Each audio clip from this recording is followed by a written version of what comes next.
Folks, Black Star Network is here. Hold no punches! I'm real revolutionary right now. Support this man, Black Media. He makes sure that our stories are told. Thank you for being the voice of Black America, Roland. Stay black. I love y'all. All momentum we have now, we have to keep this going. The video looks phenomenal. See, this difference between Black Star Network and Black-owned media and something like CNN. You can't be Black-owned media and be scared. It's time to be smart. Bring your eyeballs home. You dig?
Hey, folks, today is Tuesday, June 18, 2024. Coming up on Roland Martin Unfiltered, streaming live on the Black Star Network in Florida. The Florida Democratic Party, they've got 140 candidates running all House positions. We'll talk to the chair of the party, Nikki Freed, about how they are fighting back in the Sunshine State. Also on today's show, Vice President Kamala Harris joined rapper Quavo in Atlanta for a conversation about public policy. We'll show you where some of that took place. Also, MAGA folks, it's going to be white boy summer.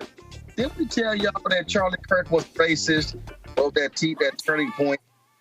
Fool is showing his true colors. Also, the New York pastor, known as the Bling pastor, well, he ain't gonna be having much bling for the next 9 years because he's going to federal prison.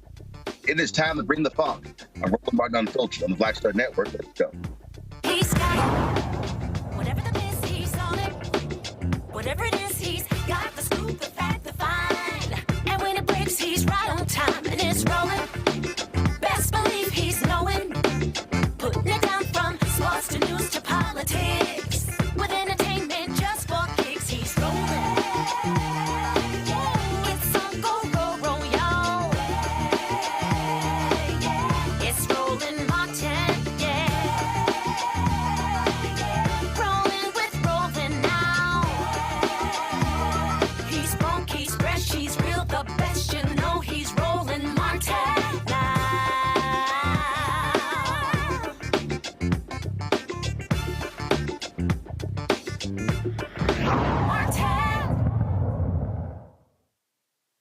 Well, folks, the only problem when you do a show, you're 2 blocks from the White House, you get stuck in motorcades. So all of these streets in downtown D.C. Are blocked right now because President Biden is in this motorcade as we speak. So that's why I am not in studio. So it's like a parking lot out here. So just so y'all know what's going on here. So I'll be in studio soon. But yeah, that's what happens when you're located 2 blocks from the White House. All right, let's get right to it.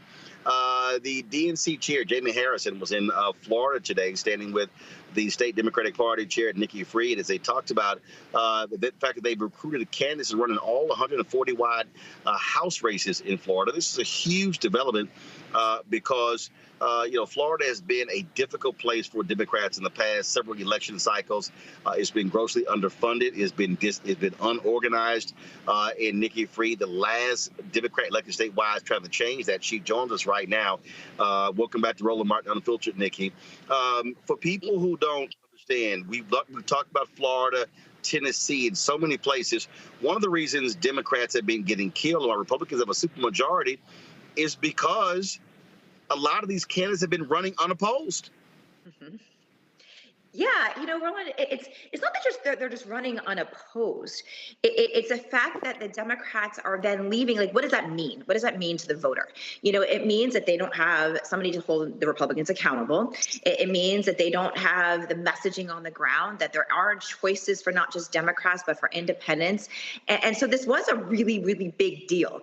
It hasn't happened in over 30 years. So Democratic Party of Florida not only fielded every congressional race, every House race, every Senate race. And so that is just a monumentous shift from November 2022 when everybody counted us completely out. So this is a really big deal. First time that's happened in 30 plus years. Republicans have never had this happen.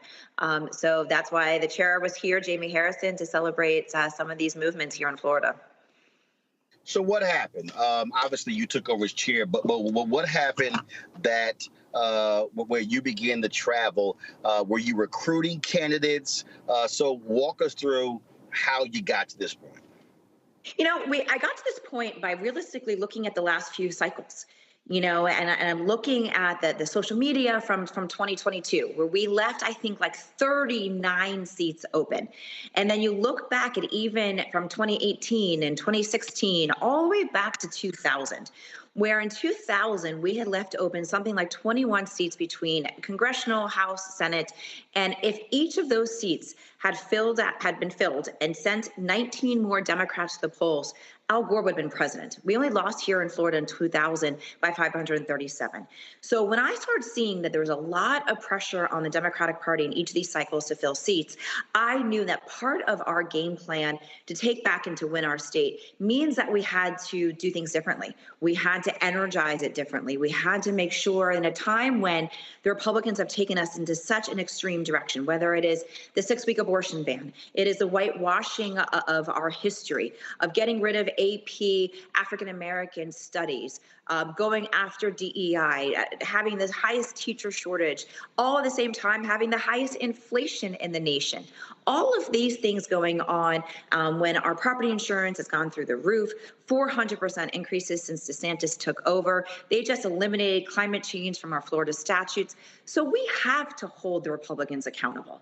And so I came in and I said, how do we do this differently? And I put out a challenge within the first 6 weeks of my administration that we're going to fill every seat.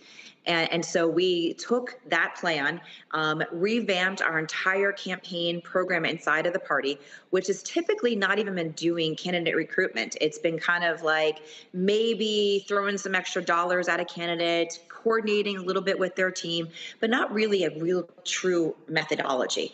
So we had an incredible person come on board, and I gave her this mission. And I said, but not only are we going to recruit in every part of our state, but you've also probably, not just here in Florida, but across the country, don't rely on the party. Don't rely on the party. They're not going to be there for advice, for resources, for anything. And I wanted to change that culture. And so we did things differently by making sure that we've got resume banks and resource guidance and trainings of compliance and messaging guidance. We've been having every single month an all candidates call. And so we put out billboards beginning part of this year in typical red areas about our desire to fill seats in every single seat. We leaned in on a lot of our grassroots teams, a lot of our coalition partners between the House caucus and the Senate caucus, our women's organizations, our environmental caucus, our education caucus, our teachers union. And we told them our challenge, that we are challenging you all to help us fill every seat. And that's what we did. We were on the phones with candidates, helping them with paperwork, recruiting candidates locally. And Friday at 12 o'clock, we accomplished what people thought would have been absolutely unimaginable after November of 22. So one of the things that I have said repeatedly is that, one, you can't win a House, you can't win the Senate, you can't win the governor's mansion until, well, obviously, you run candidates. Two, to break down the supermajority, you got to, first of all, win critical races. So let's say you may not take over the House or the Senate, but you then, let's say you reduce that supermajority. Now, all of a sudden, they have to negotiate with Democrats. The reality right now is in Florida, in Mississippi, in Alabama, in Tennessee, in Texas, so many places, they don't even need to talk to Democrats because they got a supermajority. Yeah. And you know, Roland, somebody said to me, I don't remember. It was one of our Tennessee three, Jones, was at this last weekend. We had him speaking at the Florida Democratic Party Black Caucus weekend conference. And first of all, he took us to church that night. I've seen, and I'm sure all of you have seen, and you've seen, Roland, a gazillion and one keynote speeches. I have never seen a keynote speech like this. I had tears of laughter, tears of joy, tears of sadness, all emotions that Rep. Jones took us through that night. But one of the interesting parts that he said is that you know how democracy is working by looking at the South, where we have seen the gerrymandering, we have seen the voter suppression, we have seen the whitewashing, we've seen all of these laws on the books. And so when democracy is not working in the South, it means democracy is not working. And so it is really, really important that, yes, to get us out of that super minority so, yes, they can start to negotiate with us. It also prevents, for governor veto overrides if there was a bill that the Democrats were supporting one way or the other. It's making sure that there's rules that they're going to have to go back to the Democratic caucus in order to get rules passed. It is essential for us to get out of the super minority, but it's also essential that you can't win seats if you don't even play in the game. And so it was really important because it not only helps the top of the ticket by turning out more voters, but it forces the Democrats to go into communities where we haven't been playing and we haven't had a presence. So that means that every single issue is going to have a Democratic value perspective when you're talking at the doors, when you're going into these communities and showing up. Because if you don't show up during a campaign, then why should people come out and vote? And so it's important that we have a very diverse slate. And that we are competing in all parts of our state, even in an R+50 seat, because that's how gerrymandered our state is, that we've got seats like that. It is still important for those Democrats and those independents. And there is a lot of Republicans who aren't MAGA that want their party back. And as long as Democrats are showing up and talking about the kitchen table issues that really transcend partisan politics, is going to give us an opportunity to change the narrative on the ground, make the Republicans not only spend money, but have to defend their record here. What the DeSantis administration and these Republican legislators have done to our state is unconscionable. And now we're giving people in our state options and hope. Sure, somebody would say, wait a minute, an R+50, why in the hell would you even spend those resources? But wasn't there just a special election, I think was in Ohio, where the person, Republican, barely won, and that was in a very competitive seat Republicans controlled? Yeah. You know, and everything is possible. We even saw that in a Miami-Dade seat last December. We had a special election in Miami-Dade. DeSantis won the seat by like 34 points, give or take. The candidate in November 22 also won by like 32. It was a special election. Our candidate lost by 500 votes. And we only spent $1,500 on the race from the party perspective. But 500, that was a 30-point swing. And so realistically, all of these seats that are R+7, even sometimes 10, when we've got a state that has 1/3 as independent at this point, and those independents are breaking for Democrats in Florida 65, 70%. We saw that in that race that I'm just talking about. We saw it in the mayor's race, which actually, I don't know if you remember, Roland, I was in your studio the night of that mayor's race and didn't even know that we had won the seat because we were live in studio until I got out. Yep. But we won that by having not only Democratic turnout, but also getting the independents to break for us. And we won a special election this year in the central part of our state that the Republicans have been holding on. The last Democrat to win this House seat was past Senator Nelson when he was in the Florida House. And so this was a seat that no one expected us to win, and we flipped it by almost 10 points. And that's why these matter. And going back to the analogy I was telling you earlier, and from the 2000, in those races where there probably was an R+30 seat and no candidate there, there are still Democrats in that seat. And so if you just are able to turn out a couple extra more independents and Democrats in those seats, not only does it help the ballot initiatives, which we've got both cannabis legalization and abortion on our ballot, but it also helps our U.S. Senate race, take out Rick Scott. It helps the top of the ticket, and it forces Republicans to play in Florida and all parts of our state. That they can't now use their resources to go and take out some of our other seats. They've got to keep their resources at home. And look, we're not saying to these candidates, expect huge financial investment into your seats. These candidates know what they are the pitch hitters. They understand, what their role is in the greater metrics and in the puzzle that is being put together in Florida. Every seat matters. Every voter matters. And this is one of those elections that if we don't do everything possible in Florida to show that we are still considered a swing state, just because we haven't been able to show it at the ballot box doesn't mean that the people of the state aren't frustrated with the chaos and the extremism that have come from the Republicans. All right. Nikki Freed was surely appreciated. And look forward to being in the Sunshine State come the fall when it comes to election season. Well, we certainly appreciate all that you do for keeping American democracy alive and well. I hope you find your way. I've been stuck in that motorcade traffic before, so hopefully you find your way into the studio soon, and it's moving soon. But I appreciate it. Outside of the studio, so I'll be inside in about 2 minutes. Awesome. Well, thanks for having me on tonight, Roland, and truly thank you for all that you do, especially obviously in the Black space. I appreciate it. Thanks a lot. Thank you. Have a good night. All right, be well, folks. When we come back, we'll check with our panel about this and some other issues as well. You're watching Roland Unfiltered right here on the Black Star Network. Back in a moment. Hello, my brothers and sisters. This is Bishop William J. Barber II, co-chair of the Poor People's Campaign and National Call for Moral Revival and president of Repairs of the Breach. And I'm calling on you to get everybody you know to join us on Saturday, June 29th at 10 o'clock a.m. in Washington, D.C.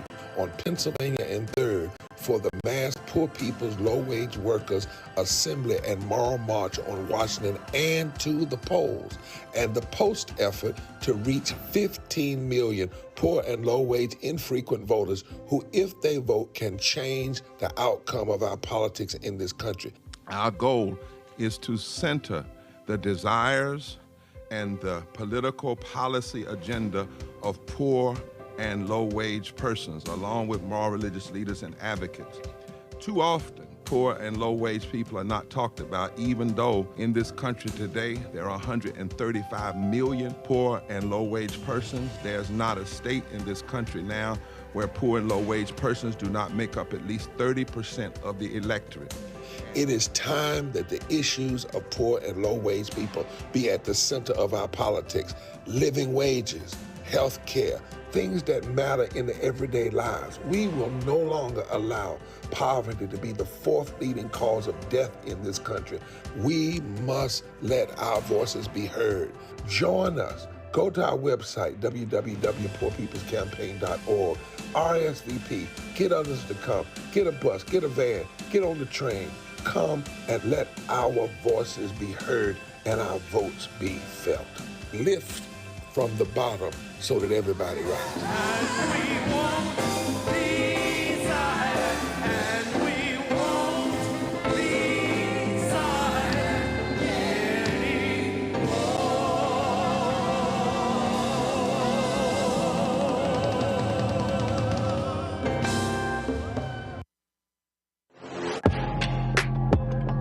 A lot of y'all have been asking me about the pocket squares that we have available on our website. You see me rocking the Shibori pocket square right here.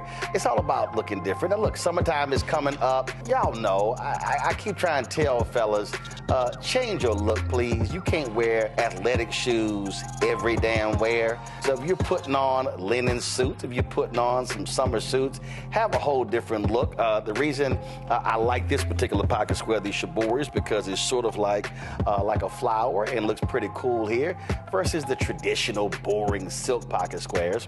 But also I like being a little different as well.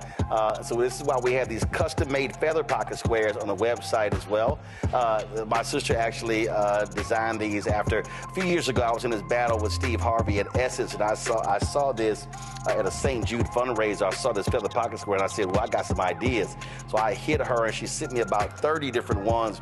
And so this completely changes your look. Now, some of you men out there, I had some dudes say, oh, man, I can't wear that. Well, if you ain't got swagger, that's not my problem. But if you're looking for something different to spruce up your look, fellas, ladies, if y'all looking to get your man a good gift, I've run into brothers all across the country with the feather pocket squares saying, see, check mine out. And so it's always good to see them. And so this is what you do. Go to RolandSMartin.com/pocket squares. You can order Shibori pocket squares or the custom-made pocket squares. Now, for the Shiboris, we're out of a lot of the different colors, and I think we're down to about 200 or 300. So you want to get your order in as soon as you can, because here's what happened. I got these several years ago, and the Japanese company signed a deal with another company, and I bought them before they signed that deal, and so I can't get access to any more from the company in Japan that makes them. And so get yours now. So come summertime, when I see y'all at Essence, y'all could be looking fly with the Shibori pocket square or the custom-made pocket square. Again, RolandSMartin.com/pocket squares. Go there now.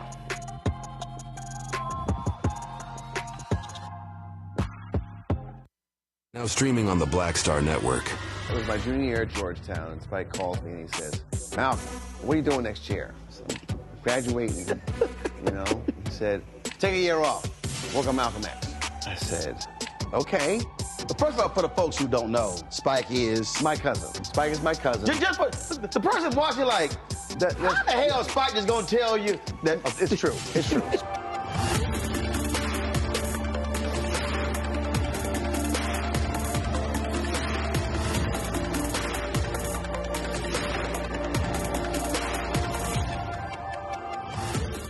Farquhar, executive producer of Proud Family. Bruce Smith, creator and executive producer of The Proud Family, Louder and Prouder.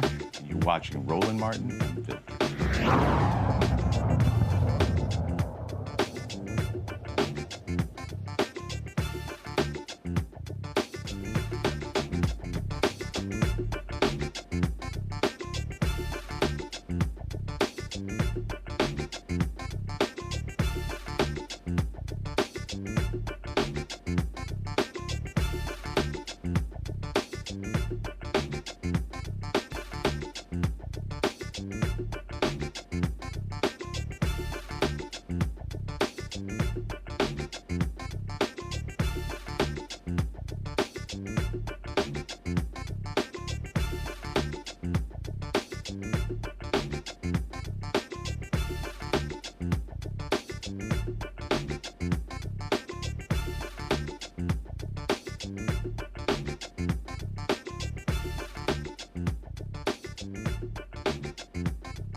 All right, folks, our panel for today, Candace Kelly, legal analyst, South Orange, New Jersey, Dr. Larry J. Walker, assistant professor, University of Central Florida, joining us from Orlando, Joy Chaney, founder of Joy Strategies, Washington, D.C. Glad to have all three of you here. Larry, I'm going to start with you.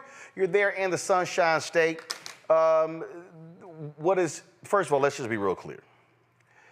Democrats in Florida have been an absolute mess, I would say, in the last 6, 8, maybe 10 years. I mean, it's been awful. It used to be a purple state. Used to be a blue state, then became a purple state. Now it's ruby red because, frankly, you've had a party infrastructure that has been awful. So the work that Nikki Freed had before her was huge because you literally are trying to rebuild it brick by brick. Roland, I was really pleased to see you have her on. She's done a fantastic job. Let's give her a lot of credit in a short period of time and really turn this around. I know originally when she, was elected, she talked a lot about, competing in every state election. And, usually that takes some time. And so, Roland, it's important to note that Florida is one of the most racially, ethnically diverse states in the country. It also has a lot of significant number of immigrants. And so there's a lot of potential there. And as you said, Florida used to be a purple state, but is ruby red. And we have to kind of think about, in terms of the CRT, challenge and right now in the courts and some of the other anti-LGBTQ plus legislation is passed. All these issues may have never happened. Once again, you talked about this issue related to supermajority. If Democrats had done a better job over the last several years in running competitive elections, like I said, at the state level. But, it is certainly an accomplishment.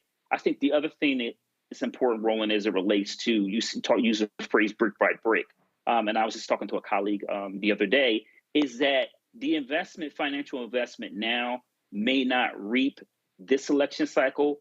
But if you continue to invest in the state of Florida for 8, 12 years from now, it will. And then we'll look back at this period of time and talk about the importance of investing, identifying, competent individuals to run against Republicans, but also making that initial financial investment. So this has to be kind of like seen as like you investing, by purchasing an IRA and really thinking about what the benefit will be 5 or 10 years from now. Well, see, one of the things that obviously getting people to run is one thing, but also winning is another. That's why, Joy, listening to what Nikki said, it's a multi-pronged strategy in terms of messaging. And also when you talk about raising money, one of the things that happened is that, You know, what Democrats did, it was in Florida, same thing they did in Texas. They literally would come in, raise a ton of money, and then bounce. And the money would not stay in the state. You gotta have that money come back to the state in order for it to be competitive. Correct. First of all, I mean, Nikki needs to be replicated across the country, at the DNC, everywhere. It is that kind of grassroots. I remember a couple of months ago, we were talking to someone from Virginia. I think it was the head of the, head of the Democratic Party there. And he was saying, once again, you have to do brick by brick, election by election, district by district, the slow method. Everyone has to run their own race. We have to be in it to win it, that whole thing. When I worked at the DNC, there was a view that we were running from dog catcher to President of the United States. And somewhere along the way, we lost that, right? Like we were almost too good to run in every race, or that we had to win every race. And Larry, the only thing I would say is we're going to see dividends on this election. It may not end up being that we win every one of those races, but the American people, and including the Democrats in Florida, need to see that someone is fighting for them. That is one of the frustrations that people have with Democrats, is that we almost seem too polite to fight, not to be scrappy. Meanwhile, we have Donald Trump out there saying, I'm your retribution. We have obviously a party that is fighting for us, and they're fighting in every seat, be damned whether it's going to win. But they're willing to put in some modicum of effort in every seat. And I'm excited about it. I'm a Floridian. I'm thrilled to see it. And I think that, it will automatically result in additional seats. It just has to. One of the points that she made, I really thought was important here, Candace, and that is when we talk about forcing Republicans to have to spend money. When you know you're guaranteed to win, then you can take those millions and spend elsewhere. I mean, look, it's the same thing when Larry Hogan decided to jump in the race for the United States Senate. Democrats thought they had a lock, if you will. That now means they're going to have to spend money, time, and resources in Maryland that they otherwise could be spending in places like Ohio, Montana, Nevada, and Arizona. And so that's really one of the things I think we're looking at here as well. Florida could be a competitive state like it used to, but it can never happen unless you have infrastructure, unless you build it. That's right. And the infrastructure and the building is really happening right now. And like the other panelists have said, maybe something may not happen immediately, even though there are 11 people who have won the race because they are running unopposed. But even with that in mind, planting these seeds is very important. And as you said, if you have the money, you have to put it somewhere in order to make a point and boost the morale. I mean, listen to how excited the Floridians on this panel are feeling about their state today. And that's for a reason. Part of it is just going to be morale building. Does anybody care about us in Florida? There's some interesting things on the ballot, of course, when it comes to rights of people using cannabis, when it comes to abortion rights. So I think that the people will go to the polls as long as they see somebody working for them. But the money's going to be thin because they have to put it all in this process. And what an amazing, accomplishment that Nikki has had in pulling all of this together. She should write a book, because this is, when you're talking about at this grassroots level, you are really talking to people one-on-one to explain to them how you're going to get behind them and telling them it may not be much. And they might have started from ground zero in some of the positions, and it may not be much, but at least there's some support. And I think that that's the takeaway from all of this, that those who are running, those 140 people who are running, they have support. May not be a lot of money, but next year, or with the next elections, there will be more money. And the election after that, there will be more money because the seed is planted. Oh, absolutely. All right, folks, hold tight 1 second. Got to go to break. We'll be right back. Roland Martin Unfiltered right here on the Black Star Network. The Bling pastor, he going to prison. We'll talk about that and more when we come back right here on Roland Martin Unfiltered on the Black Star Network. Support us in what we do. Be sure to join the Brina Funk Fan Club. Send your check and money order to P.O. Box 57196, Washington, D.C. 20037 7-0196. Cash App, $RM Unfiltered. PayPal, R Martin Unfiltered. Venmo's RM Unfiltered. Zelle, Roland at RolandSMartin.com. Roland at RolandMartinUnfiltered.com. We'll be right back. On the next Get Wealthy with me, Deborah Owens, America's Wealth Coach, Dexter Jenkins is a faith-based financial mentor with more than 20 years in the financial services industry. He's passionate about helping families build generational wealth. Even though I'm talking about things like prayer, I'm talking about things about reading the word, I'm talking about things like fellowship, I'm talking to members who are dealing with losing their houses, or I'm talking to members who, because of a lack of the handling their finances, they're working 2 and 3 jobs. And so what I'm finding is that they're not coming to church because they don't have a handle on their finances. We're talking how to get wealthy through faith and our finances on the next Get Wealthy, right here, only on Black Star Network. Hello, I'm Jamia Pugh. I am from Coatesville, Pennsylvania, just an hour right outside of Philadelphia. My name is Jasmine Pugh. I'm also from Coatesville, Pennsylvania. You are watching Roland Martin Unfiltered. Stay right here.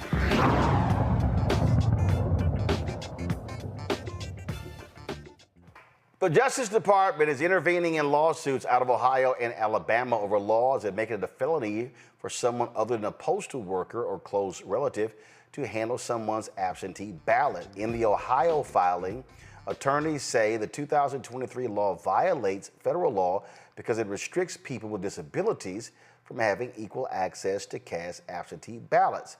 The DOJ is charged with enforcing the Voting Rights Act, which requires states to avoid discriminating against voters with disabilities.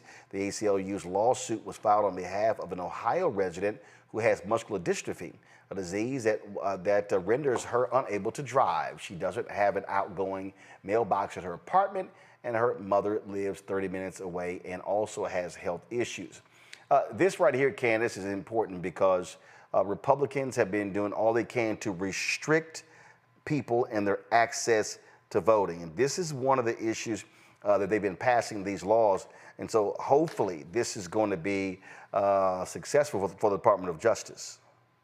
And not only this hopefully will be successful, but the plan is already there. They already have a way to deal with people to vote with absentee ballots. It's just a matter of opening the door and having an open mind to make sure that they can go through those doors properly. It really just doesn't make any sense because it's so restrictive that they're just not following laws that are already on the book when it comes to those people who are disabled. And then, of course, we are talking about millions and millions of votes when we talk about the disabled community.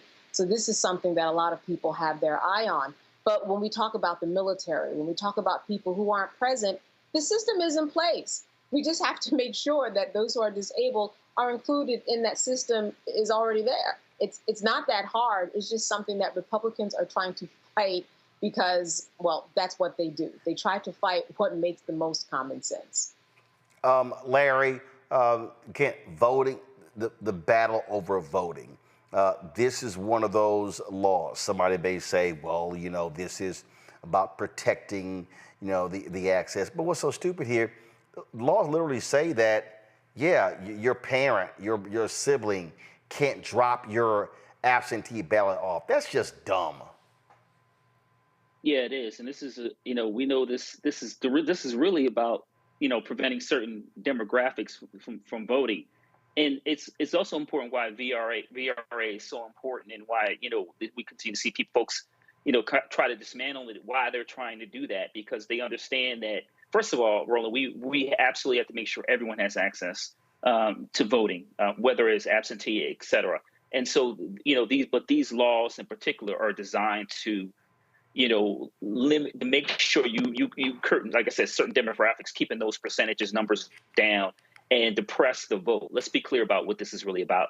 But it's important, once again, whether we talked about VRA or ADA, to make sure individuals with various challenges have the ability to vote and participate in our democracy. And so these attempts to make it more difficult is not consistent with what we've heard for years in this country about it's important at least every person have at least one vote. So I'm hopeful that this is resolved at the court level. But the reality is we shouldn't be in this situation. But this is, once again, Roland, this is part of a concerted effort to depress the vote. We have to be really clear what this is about. And once again, not being consistent, like I said, VRA and various other laws when it comes to individuals who have various challenges. Joy? Absolutely. So the other thing I would add is that this is also why elections matter. The DOJ is able to file these lawsuits. They're there. They're defending what we have left of the Voting Rights Act and other voting rights laws. You need people in power who are willing to give pause to those who would seek to disenfranchise us and to use every possible means to still do so. So when you think about, what does the Biden-Harris administration do for me? This is part of that litany of activities that maybe you don't think about when you go to the voting booth, but you absolutely should be thinking about. Who is enforcing our nation's laws? Who is giving pause to those who are seeking to violate our nation's laws and hope that if they just flood the system with as many violations as possible, there's just no way we can keep up with them. And even if we do keep up with them, but it'll happen after the election, they have models to make sure that they can do this. We have to get in front. So that is why it is so important to vote. Voting rights are on the ballot. Yep, they are on the ballot. And again, understand, they want to stop folks from voting. We just need to understand exactly what's going on here.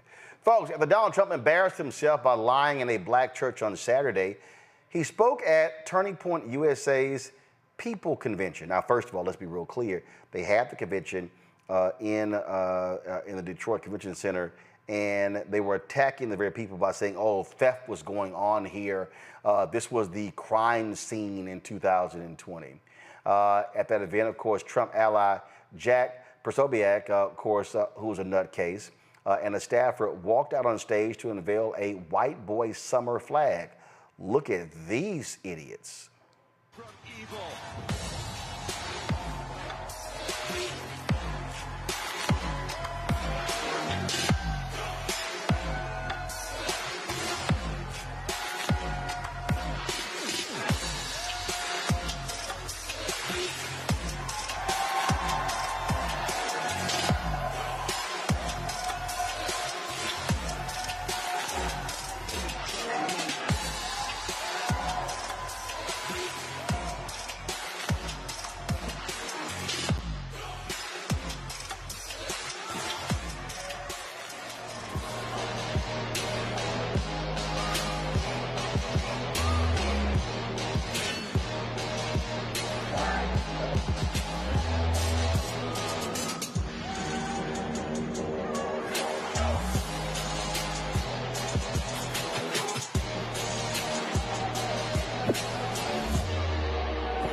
Well, this is no shock that took place there because lead racist is the leader of Turning Point USA, Charlie Kirk. This is the same fool who attacked Reverend Dr. Martin Luther King Jr., saying he should not have a federal holiday. This is the same idiot who also said that, I'm going to think twice about flying on a plane with a black pilot because they don't have their qualifications, and on and on and on. There have been racists who have been busted in Turning Point USA, and so it has been a breeding ground for white nationalists.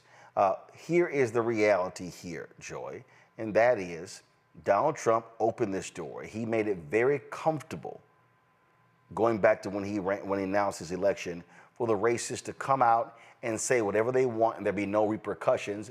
That's what you're seeing here. That's correct. He is the fire that are lighting the matches of something ugly that has always existed in America. This is no surprise. He didn't make it happen, but he has ignited it, and he's made it okay. He's normalized it, or rather, with the exception of this network, sometimes the media has normalized it. This is not normal to see these people at this pitch level doing this, recorded on TV, sending a signal that not only is this okay, but this is the kind of stuff that you ought to do, not just here, but in your hometown, in your schools, et cetera. But you know what? I'm glad they recorded it. I'm a Democrat. I can't believe our luck. We ought to be taking this and showing it to every ad, in every fundraiser corner that we are seeking to get white independent voters and voters of any race who feel like they're not sure if it makes a difference who's in office. Guys, you are electing white supremacists. And so when it comes to white supremacy, you're either with them or you're not. This is a which side are you on moment. Are you with white boy summer or are you with democracy? And we got to make it plain to people that that's what we're talking about. So you can't be my friend. We can't hang out. We can't have any brewskis or whatever if you're not, voting in the right way in the fall, because what you're advocating for inadvertently are white supremacists. And we can't be coy or cordial about that. It's serious business, right, because we're talking about democracy. Here's the deal here, Candace. The reality is the Republican Party creates safe space for racists.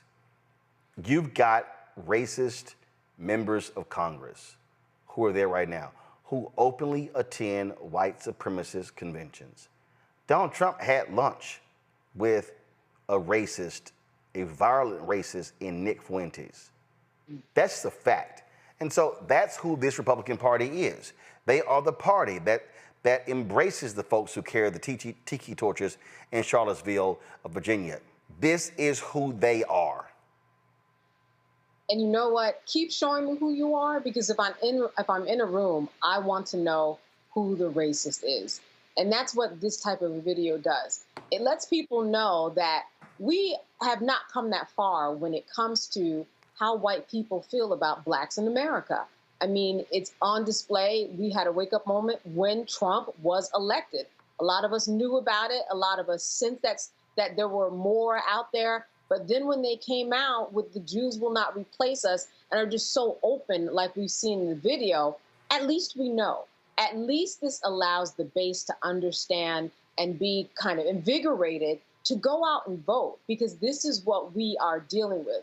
They took a hot girl summer, nice little phrase that was just, very innocent, and turned it into a white boy summer with all of these racist overtones and undertones to make it clear that they feel threatened. Because for them, this is their America, and that's what we're seeing on the stage. It would be as if you or I walked out and our car was stolen from our from our driveway. We wonder what's going on. That's how they feel. They feel like America is being stolen right from under them, and this is the result of that. But again, it is something that will inspire the base, because we have to understand and contextualize what democracy means, not just for us, but for them too, because that's who we're going to be voting against and with at the polls. Larry. Yeah, so black folks have been looking for a racist-free summer since 1619.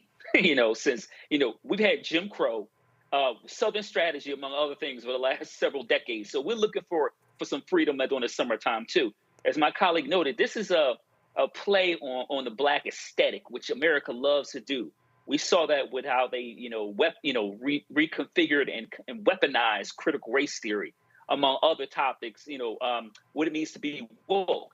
So this is another example. Once again, these individuals, like I said, these are clear, blatant white supremacists taking phrases, wording that's was centered within blackness, and then weaponizing it against us. And so, listen, Roland, these folks can't be any clearer. And so, this is why people who are watching this, I need you to get family members, et cetera, to make sure they get to the polls in November, or we are going to reap what we sow in January next president of the United States, because this is serious business.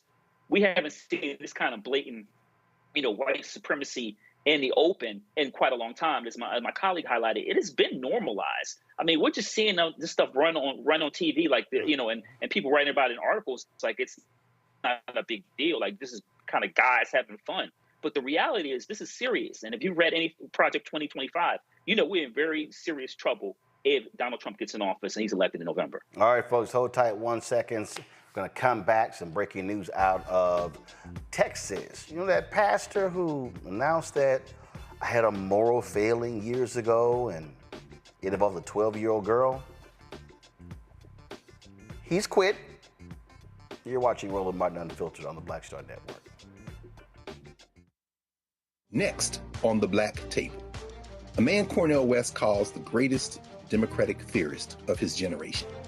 Adolph Reed joins us to talk about his eventful life and his book, The South, Jim Crow and its Afterlives. Somewhere between an electoral sweep or an out-and-out coup or putsch, I think the danger is quite real. Join us for the Black Table, only on the Black Star Network.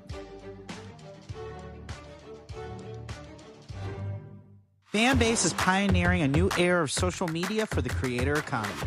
This next generation social media app with over 600,000 users is raising $17 million, and now is your chance to invest. For details on how to invest, visit startengine.com/fanbase or scan the QR code. Another way we're giving you the freedom to be you without limits. This is Reggie Rock Byford. You're watching Roland Martin, unfiltered, uncut, unplugged, and undamn believable. You hear me?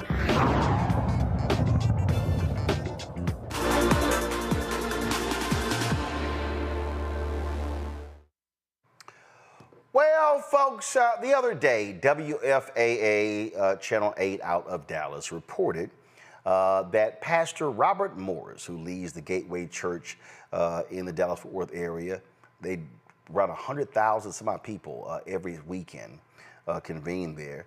They reported that he expressed a moral failing years ago that he said he told the church elders about, and that they dealt with him, and how he sat out, and it was all this other little stuff that they had announced. Well, guess what? He's been getting it. First of all, he described it as a young woman. She wasn't a young woman. She was 12 years old. Well, since that story was broken, all hell is broken loose.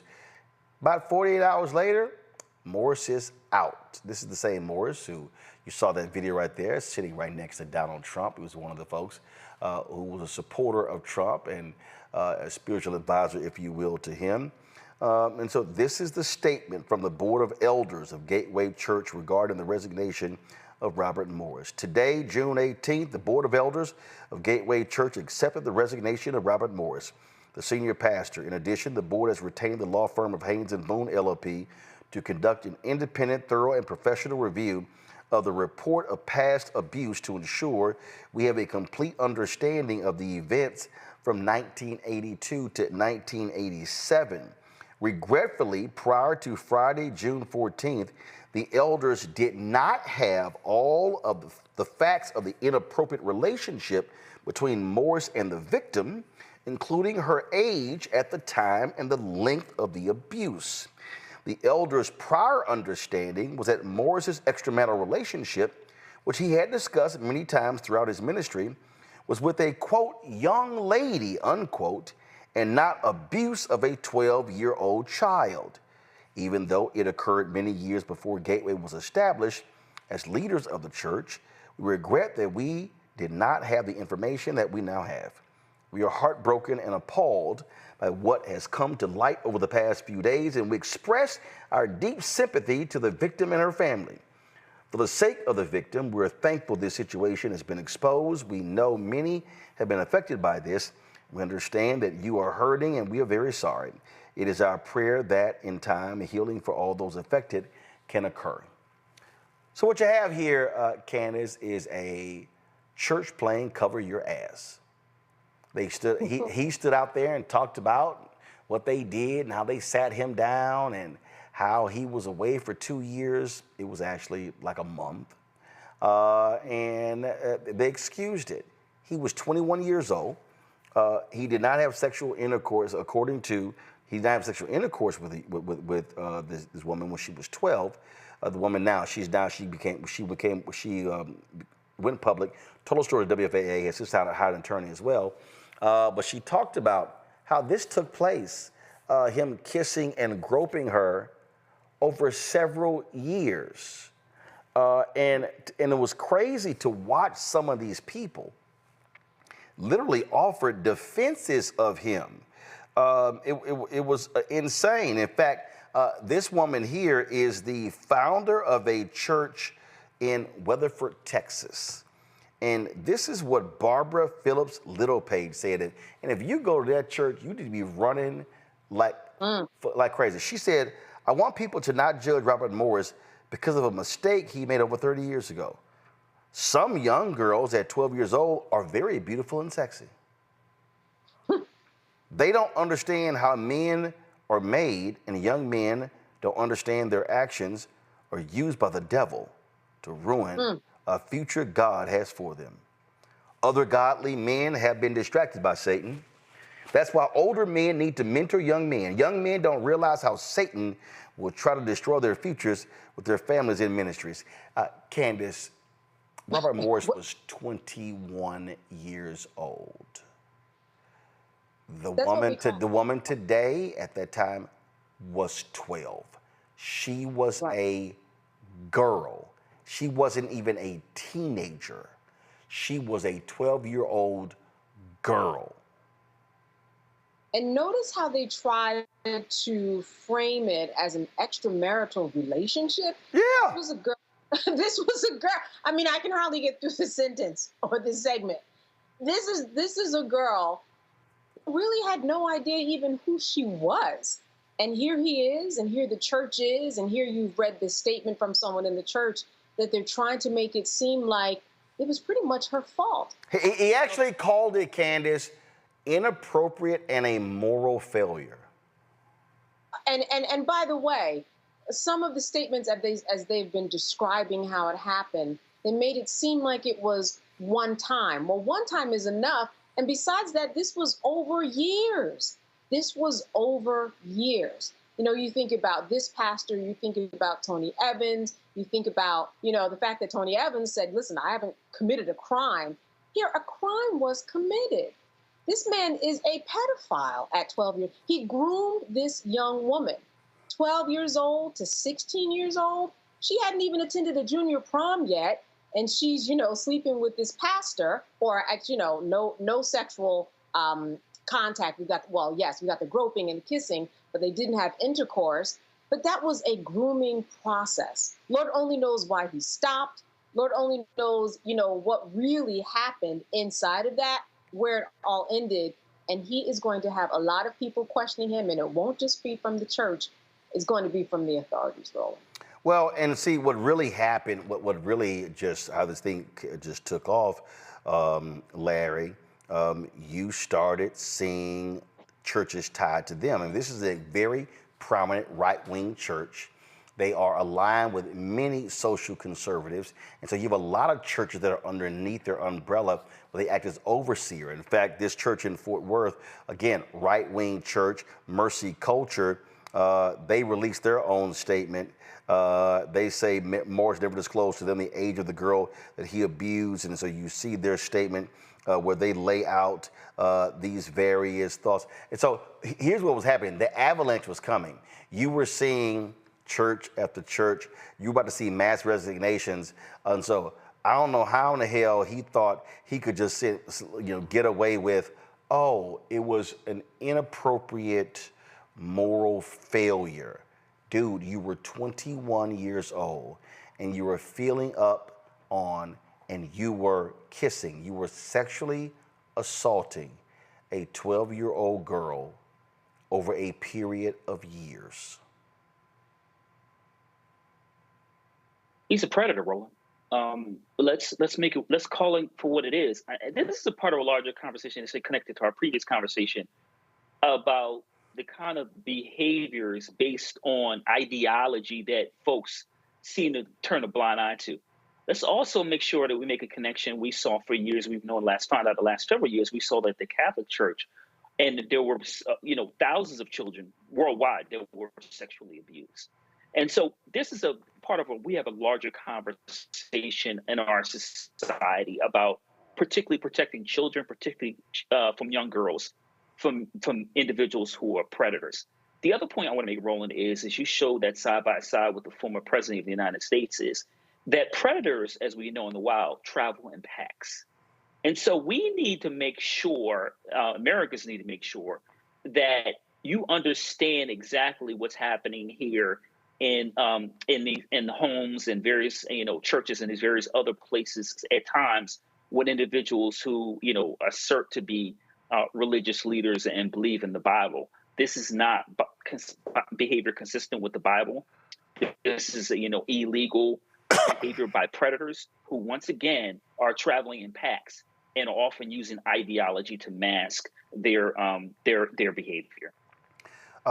You cannot convince me, Joy, that this was a one-time thing. Correct. Trust me, I think these folks are bracing for more women to now come forward. That's right. Or current girls. I assure you it's not a one-time thing. It's never a one-time thing.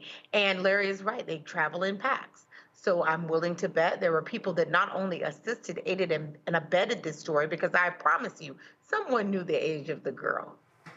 Someone did. This is a time where people use the Google and they understand. There were whispers. There are always whispers. And then I bet there are those who were doing the same thing and they covered for each other. That is what happens every time. And so, I think it's a reminder that when people say they care about children and they care about life, it's not the words that count. It's what happens when it's someone that you respect, that you love, that's your leader. Do you call them out? Do you say no to sexual harassment when it's your brother, when it's your husband, when it's your father, when it's your friend, when it's your pastor? Do you say no to sexual abuse when it's someone in a position of authority that you care about, that you had faith in? That's when we know, does the person care about children? Do they care about the life of people who are young and vulnerable, which is what they tell us when they strip us of our reproductive freedoms, that's what they're caring for? They don't care for it. It's a lie. It's a lie. The same lie that we know has happened in the Catholic Church, frankly, in the Baptist Church, frankly, everywhere where you have powerful people who are allowed to abuse the less powerful. So we'll learn more about this. Their lawyers are in for a long slog. Now, and so I'm going to play this video here, y'all, because, 2014 sermon, this tweet says, don't go to it yet, says, in 2014 sermon, Robert Morris frames his, quote, sexual immorality, unquote, as occurring when he was a teenager and before he was ever saved. Mind you, the girl was 12. He was in his 20s, was married, and was also a minister. That's a whole lot going on. Listen to this. I was very sexually immoral as a teenager. And it started early in my life, and it was very easy for me. I learned to lie and manipulate. Because I also had rejection, I didn't want to be rejected. So I looked for the girls that would be the most susceptible. And I learned how to spot this in girls. I looked for girls that did not have a good relationship with their father. I learned to spot that. I looked for girls that were insecure. And I don't know, now I look back on this, I can tell I did it. It wasn't like a plan that I had, but I could spot this. And I asked the Lord after I got saved, God, what was the root? Why? They said I was blessed. I know I wasn't blessed, I was cursed. Multiple affairs. And I don't understand this, God. And so what was the root? What was the open door in my life? I was very sexually immoral. So, again, so here's the deal. This is the interesting part here, Candace. You hit on it earlier. He tried to frame this as I was a teenager, they were teenagers. Oh, I had affairs. No, dude, you were a grown-ass man messing with a 12-year-old. And what you just heard him say is literally the Predator playbook. Yeah, he told us his plan. And you're right. That's what they do. They groom young women, and they also look for the signs, as he said, the weak relationship with the father, somebody who's insecure. And he was in a position of power so that these young women would look up to them. And he thought that by saying this, and I don't know when this was recorded, but he felt in his heart, that absolves me. I've confessed my sins, but the sins that he was confessing, they were made up of lies. So he confessed nothing that we knew about at that time. The real deal is what we know about today. But there's more, because that's what people in positions of power do. You don't just stop at one. He had a whole flock of young women and men, I'm just saying that because we don't know the story, at his disposal. And that's how they function. It's never just one. Not after all those years. He might have had maybe her, but there was somebody after her, or there was somebody at the same time. That. What's that? I promise you that. Absolutely. There was someone after her. Mm-hmm. That's right. We are going to hear so much more about this. This is only the beginning. He's moving money from bank accounts right now. She said the abuse took place from December 1982 through March 1987. So Larry, because this is what many of your supporters have said.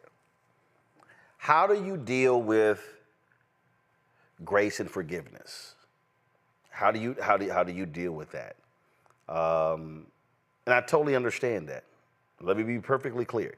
I understand a person does actions when they are saved. I'm sorry, before they were saved. I understand all of those different things. Here's why I think this is different. This is not a question of grace and mercy and someone made a mistake. He purposely lied and concealed the truth about what he did, the age of the young girl, and he used language that would make somebody think, oh, he cheated on his wife with another adult. That's what he made it sound like. She wasn't 18, she wasn't 17, she was 12. And so he knew what he was doing. And so that to me also I think is critically important because of the language that he used. So at no point did he say, folks, I was 21 years old and I was sexually molesting a 12-year-old. Mm-hmm. Never said that, Larry. Never. No, he never said that. And listen, there's a lot to unpack here. And so I think one of the things that is, you're right, Roland, is the message he delivered was a lie. And he's using it essentially, look, we know it's church, but he's using it as marketing to kind of talk about who he was before he said he was saved and who he said since then, and reflect on his sins. And we know pastors and many churches and different religions do this all the time.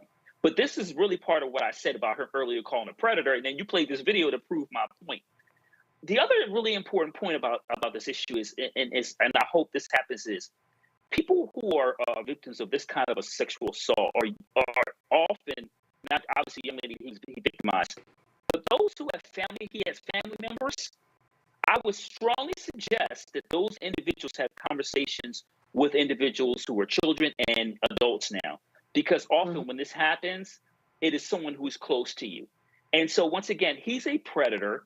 He hasn't just been preying on young lady, but there are possibly other individuals closer to his circle who had been victimized at some point. And so we need to hold him responsible. I don't know what the statute of limitation is, et cetera.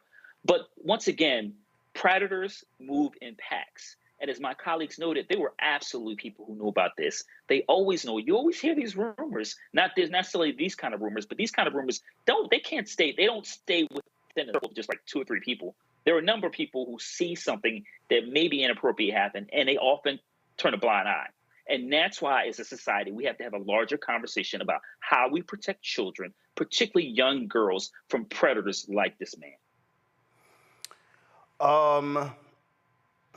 Can I just add, forgiveness is important. Joy, go ahead. But you actually have to ask for forgiveness too. And when you're lying and trying to minimize what you did, you're not asking for forgiveness. And you also have to seek forgiveness from the person that you harmed. From the person that you harmed. So, the question is, did he say anything to the young woman in her family? Did he try to make amends with her? I guarantee the answer is no. No. These are the things that are the hallmarks of people who are truly remorseful. Are they seeking to get the counseling that they need? Not being saved. I'm talking about professional help, because anyone who's ever done defense work, criminal justice work knows that sexual predators, sexual mishaps or inappropriate behavior are some of the hardest to address because they are so deep-seated. So this is not like you robbed from a 5 and dime or something like that. That's not what this is. This is someone who at 21, and in the 80s when 21 meant something, 21 feels younger now than it did 20, 25, 30 years ago. So this guy's a predator. Hell no, 21. I don't give a damn what decade it is. Absolutely. 21 and 12 is 12. The woman's name is Cindy Clemshire. She told her story to WFAA TV out of Dallas. Here is some of that conversation. The pastor of one of DFW's largest churches is responding to allegations that he molested a 12-year-old in the 1980s. Robert Morris, who preaches at Gateway Church in Southlake, admits he engaged in inappropriate sexual behavior, but the pastor says he was transparent, sought forgiveness and counseling before returning to the pulpit. Tonight, Matt Houston spoke to the accuser for the very first time. Cindy Clemshire read from Genesis Sunday. As for you, you meant evil against me, but God meant it for good, to bring it about that many people should be kept alive as they are today. That's the 54-year-old's prayer, that her story would bring about some good. She accuses Gateway Church pastor Robert Morris of molesting her from 1982 to 1987. The first time, she says, she was 12. Morris, a family friend, was in his early 20s, already married, already preaching. The story is gut-wrenching when I read it on paper, and I've been sharing for years. So it just happens to be God's time, I think, for it to come to light. In a statement, Morris admits to inappropriate sexual behavior with a young lady, though he did not reference her age. It was kissing and petting, he said, and not intercourse, but it was wrong.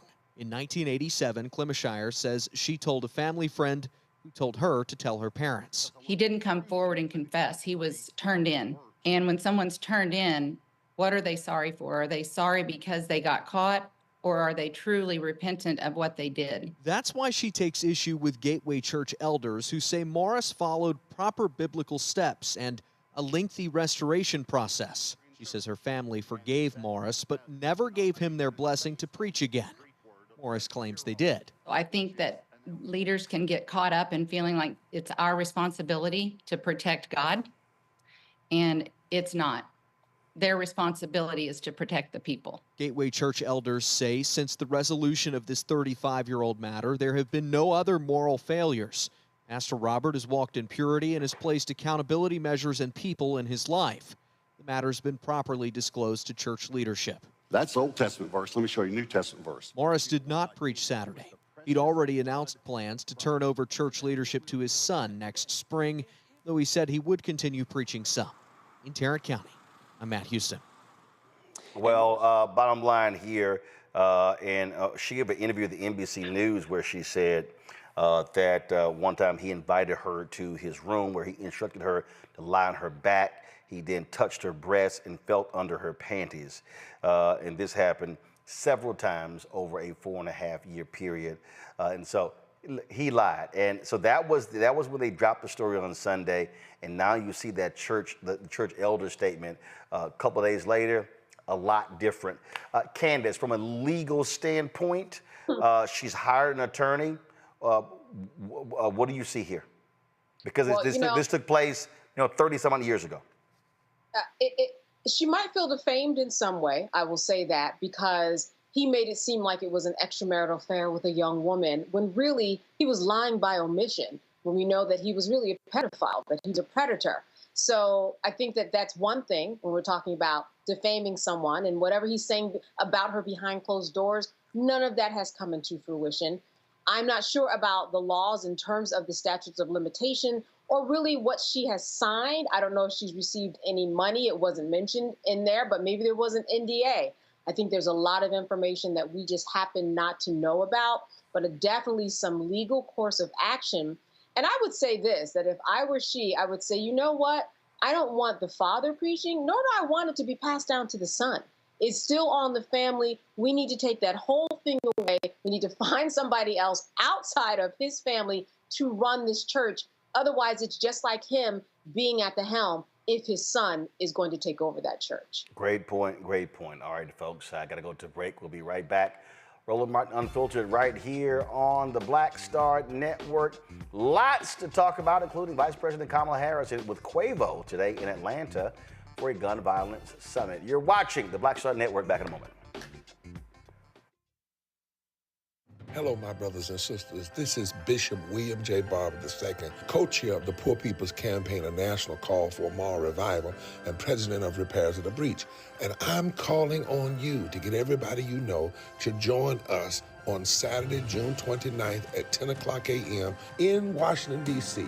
on Pennsylvania and 3rd for the mass Poor People's Low-Wage Workers Assembly and Moral March on Washington and to the polls, and the post effort to reach 15 million poor and low-wage infrequent voters who, if they vote, can change the outcome of our politics in this country.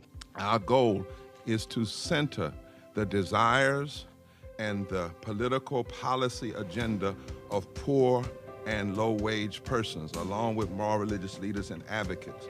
Too often, poor and low-wage people are not talked about, even though in this country today, there are 135 million poor and low-wage persons. There's not a state in this country now where poor and low-wage persons do not make up at least 30% of the electorate. It is time that the issues of poor and low-wage people be at the center of our politics. Living wages, health care, things that matter in the everyday lives. We will no longer allow poverty to be the fourth leading cause of death in this country. We must let our voices be heard.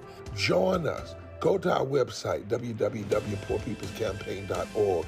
RSVP. Get others to come. Get a bus. Get a van. Get on the train.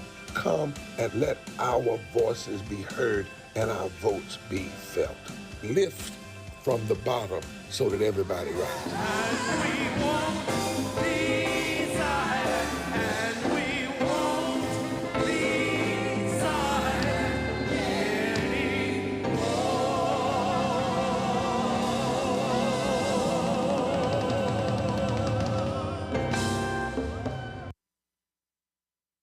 Hello, I'm Paula J. Parker. Truly proud of the Proud Family, Louder and Prouder on Disney+. And you're watching Roland Martin Unfiltered.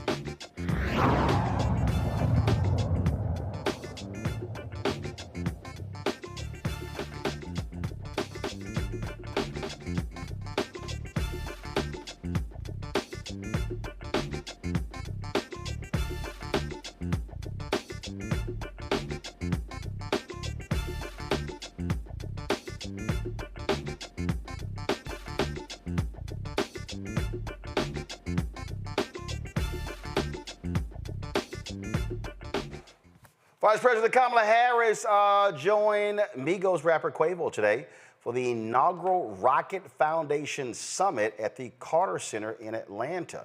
Quavo started the foundation after his nephew Takeoff's tragic fatal shooting in 2022. The foundation is committed to ending gun violence in America. The one-day summit, which was held on the late rapper's birthday included parallel discussions about gun violence prevention and youth programs.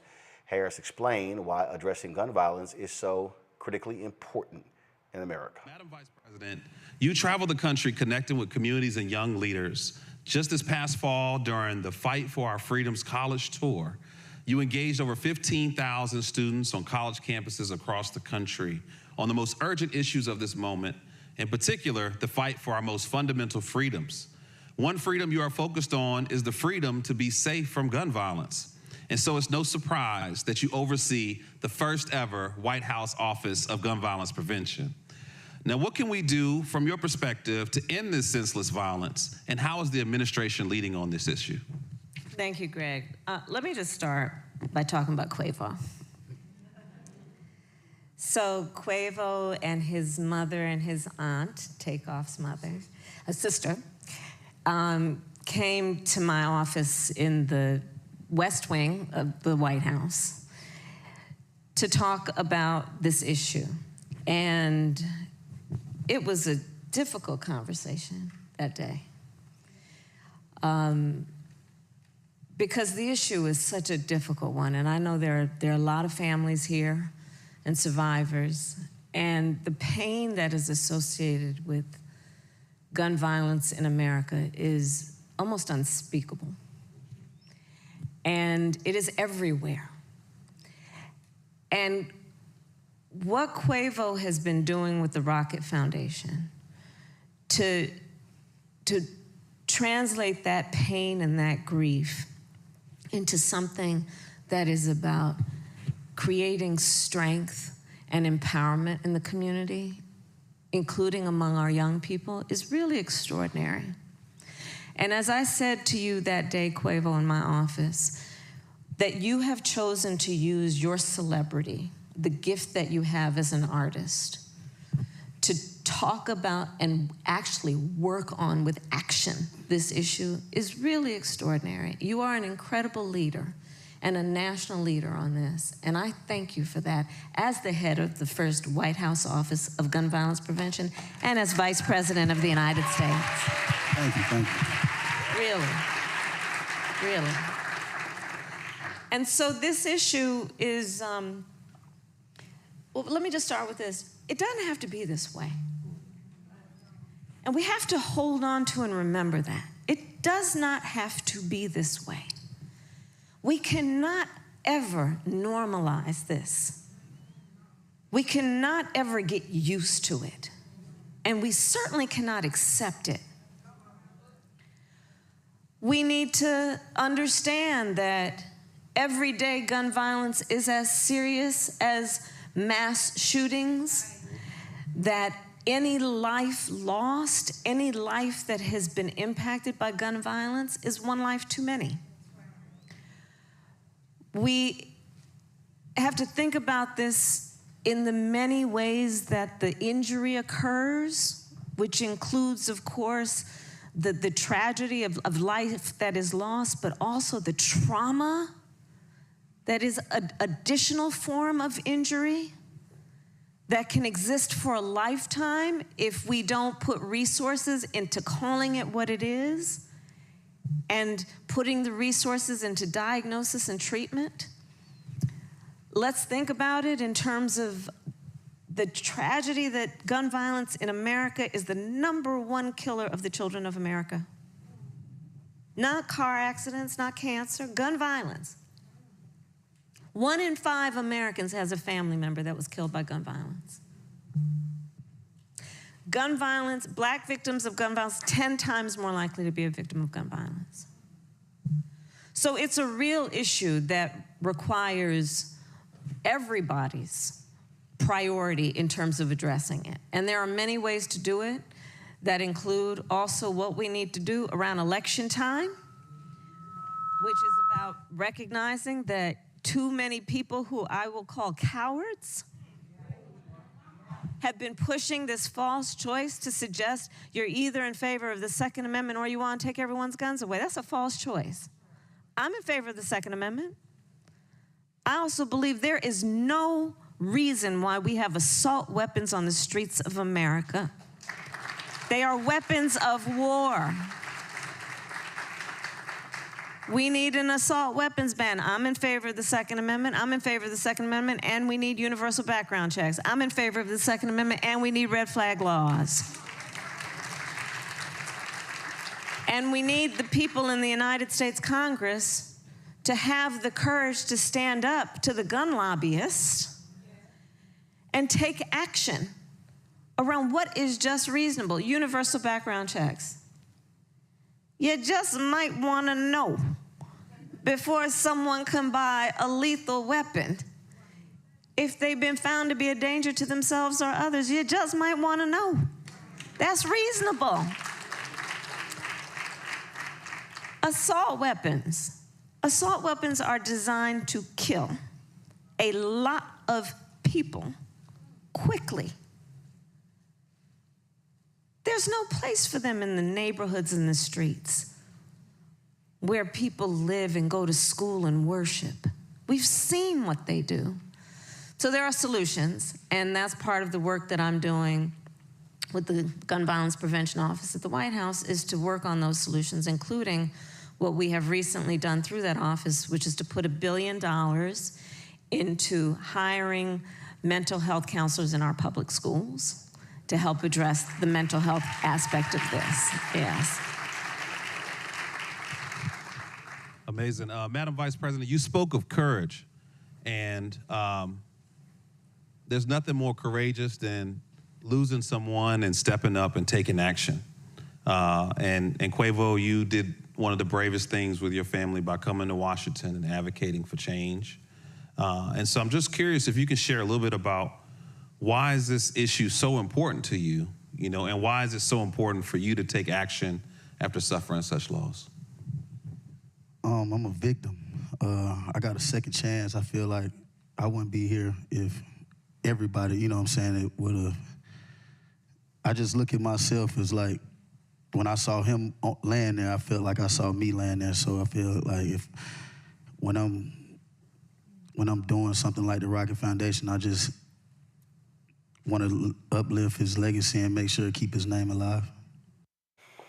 Joe, I've continued to say that this is exactly what the Biden-Harris campaign should be doing more of with the vice president, not just in, I believe there should be places where they're taking questions from people, because again, you have to be engaging with people. Unfortunately, it doesn't get the coverage that is necessary, but I fundamentally believe they've got to be doing more of this in utilizing the vice president in a much more aggressive way on the campaign trail.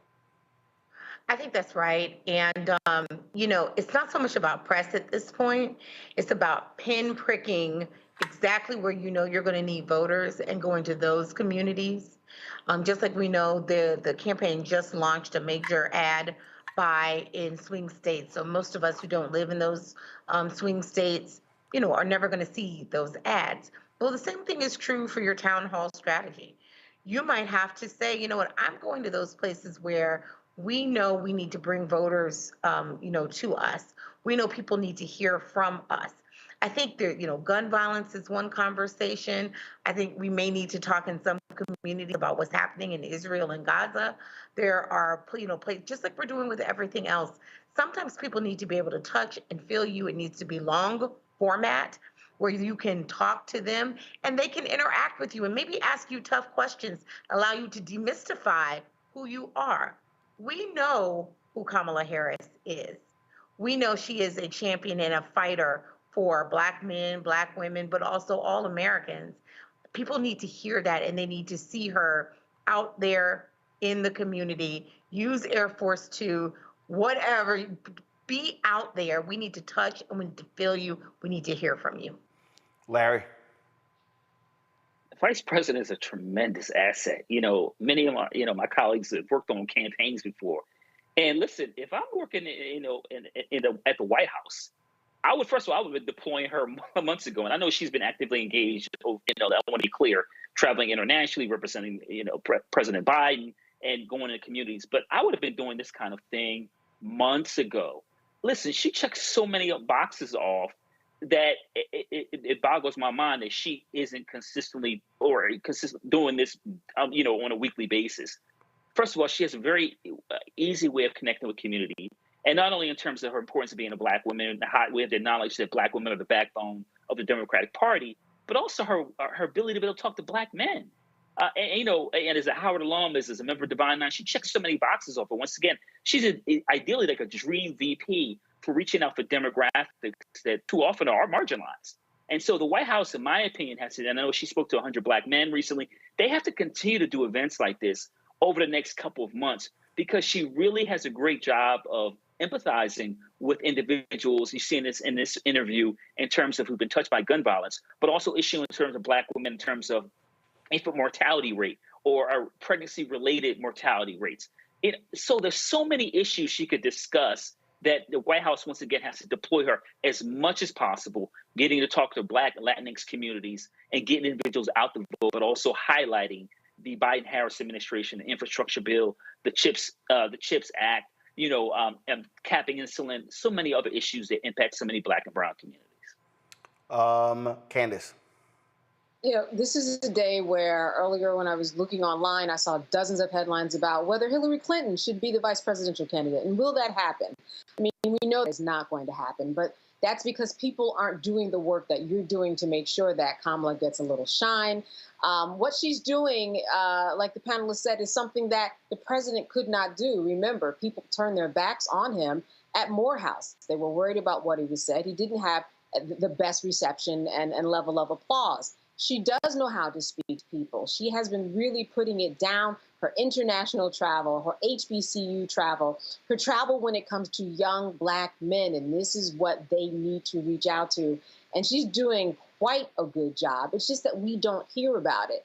So it's good to be talking about it and to really kind of highlight what she's doing. Not only is she talking kind of the language, but she's speaking in a way that we would talk with when you have somebody at your home on the couch. Her tone, her disposition was just very, matter of fact, and like you're speaking to a sister or an aunt or something. And I think that really works in these types of contexts that we're seeing, and we need to see a lot more in order for there to really be some type of momentum where people are listening. Great job, though, and very intentional of getting together with someone who is a rapper.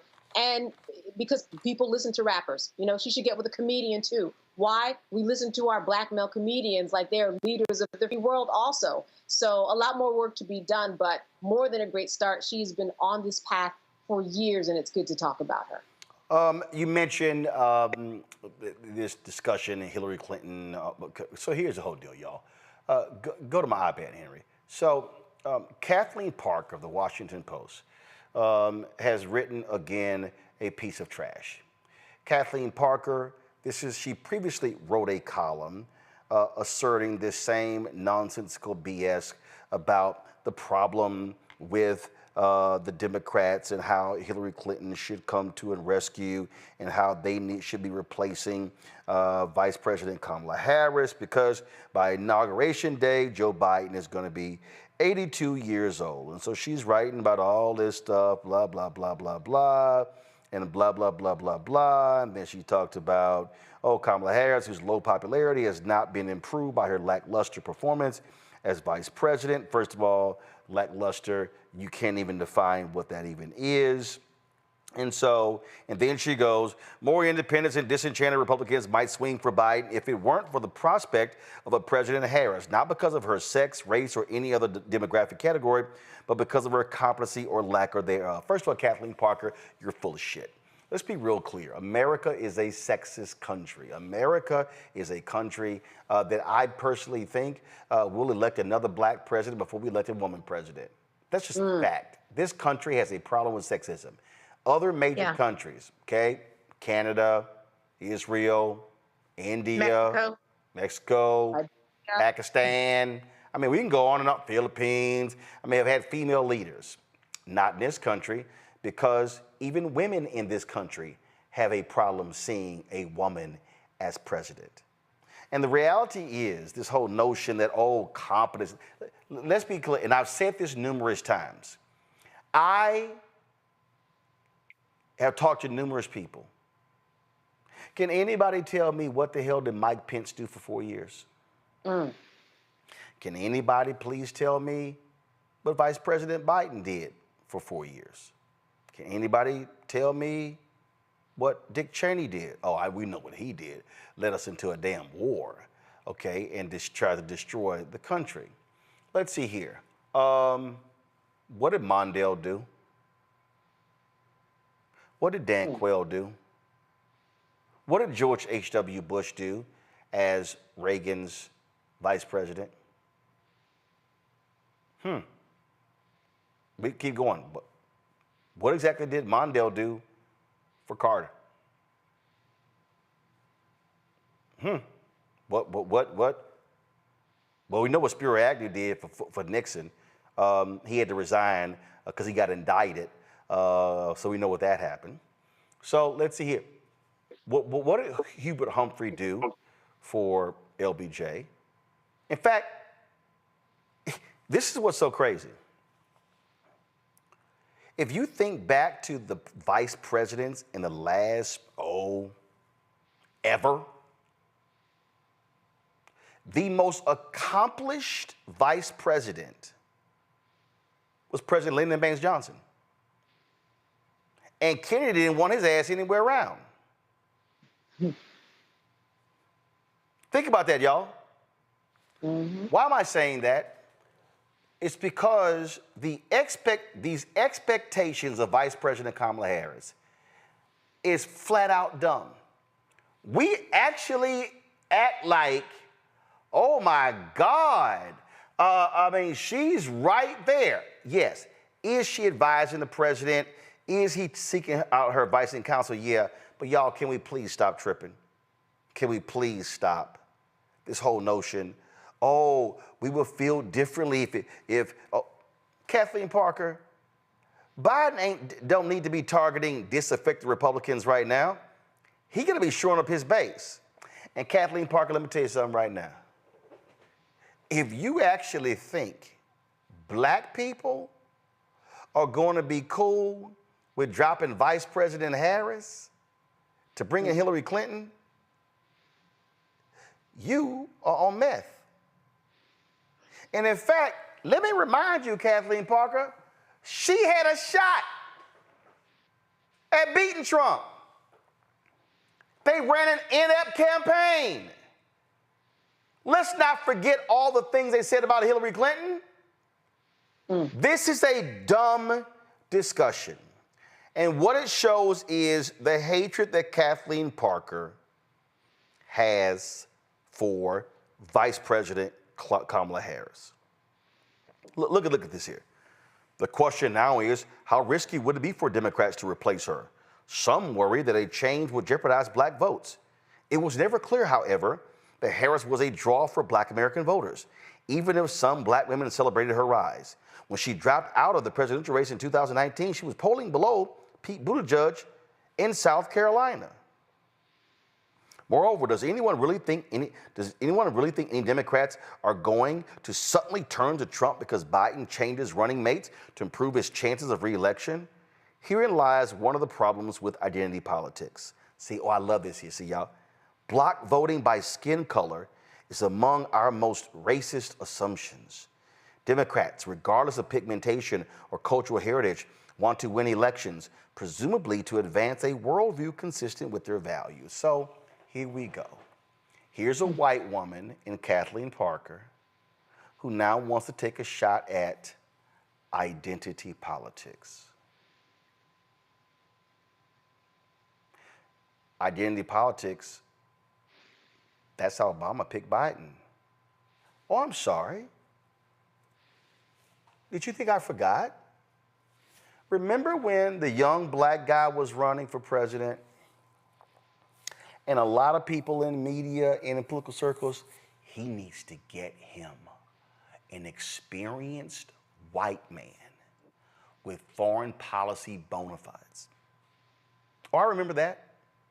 In fact, I remember folks saying, Obama needs to get a white man like Joe because Joe's from Scranton, Pennsylvania. And they can send Joe out and talk to the white folks who are sort of iffy about the black guy named Barack Hussein Obama.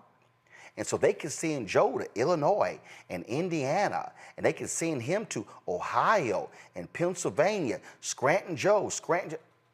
I'm sorry, am I the only one remember that?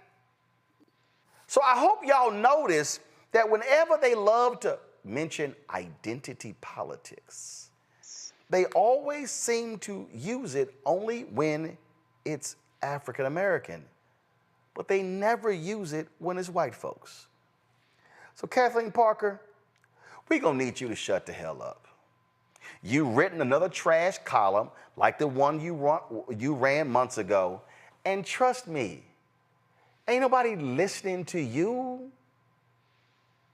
Your opinion regarding Vice President Kamala Harris is about as important as your opinion was on that CNN show you did with Elliot Spitzer, which was a dumpster fire from the moment it was announced.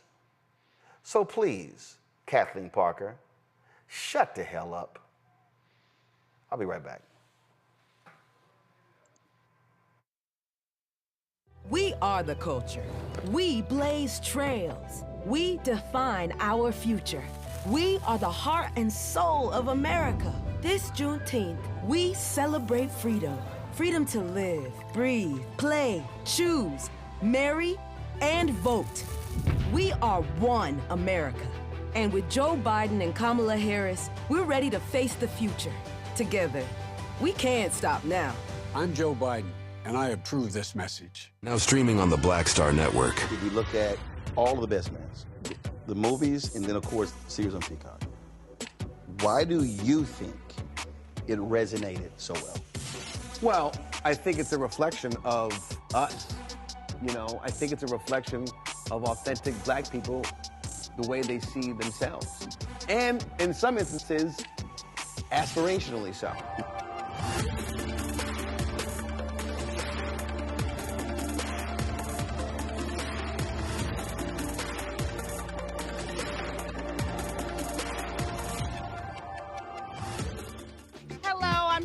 Mitchell, a news anchor at Fox 5 DC. Hey, what's up? It's Tammy Roman, and you are watching Roland Martin Unfiltered. New York Congressman Jamal Bowman squared off with his political opponent, Westchester County Executive George Latimer, in a debate. It got a little heated between the 16th District of New York candidates when Bowman said a right-wing lobby funded by Trump Republicans is supporting Latimer's campaign against him with millions of dollars. Is the role that the wealthy, and particularly for my opponent's campaign, billionaire Republicans are buying our democracy. The reason why our democracy doesn't work for working class people and the majority of the American people is because of big money in politics. He is running a big money campaign. They are spending more money in this race to get me out than they have ever spent in their history, meaning AIPAC. More money than they have ever spent in their history. That sounds like a dog whistle to me. It's a one issue special interest. Their issue, according to Politico, is Israel. Correct. Yeah, I think I still had time on the clock. Yeah. Good. So their one issue is Israel, not Mount Vernon, not the Bronx, not New Rochelle, not Portchester, not White Plains, not Tuckahoe, Israel. And they recruited him to run against me. And they're spending more money in this race than they have ever spent in their history. Why? Because I'm fighting against the genocide in Gaza and because I'm speaking up for black and brown people here. We should not be sending billions of dollars to another country to commit genocide while we are struggling to live day to day right here in this district. Thank you. We've had enough of the rhetoric of Jamal Bowman. This district has had enough of it. There's parts of this district that he has flat out ignored. And those are the people that are donating to my campaign because they don't feel they have a congressman who represents them. He doesn't talk about them. He doesn't talk about their needs. He doesn't understand their needs. He doesn't care about understanding their needs. And when he goes to California and gets Silicon Valley money, then has the gall to criticize people who live in the district that give me the money, that's the height of hypocrisy. He has turned into a Washington, D.C. politician in simply 2 quick terms. Didn't take long for him to flip. Also in that debate, George Latimer lied, y'all. The Justice Democrats, who are, of course, supporting Jamal Bowman, posted this on their Twitter account. Give me 1 second. I'm going to sit here and switch phones here. I saw this video here, and I was kind of like, okay, pretty interesting. All right, here we go. Have you ever voted for a Republican? No. Mr. Latimer? No.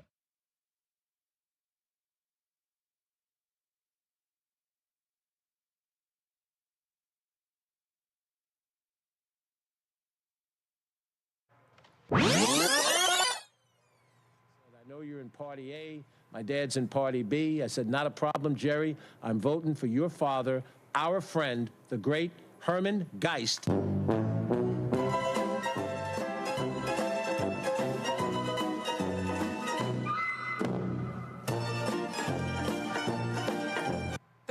Wow, so that's interesting there. So Latimer sat there, lied in this debate, Joy, saying he's never voted for Republican. Dude, 3 weeks earlier you said you did. And Bowman is right. AIPAC is spending millions of dollars, and Republican donors are flooding AIPAC's coffers with money to take out progressive black Democrats. They targeted Summer Lee. She beat them back. They're targeting Cori Bush. They're targeting Jamal Bowman. They've been targeting Ayanna Pressley. AIPAC is going after black members of Congress.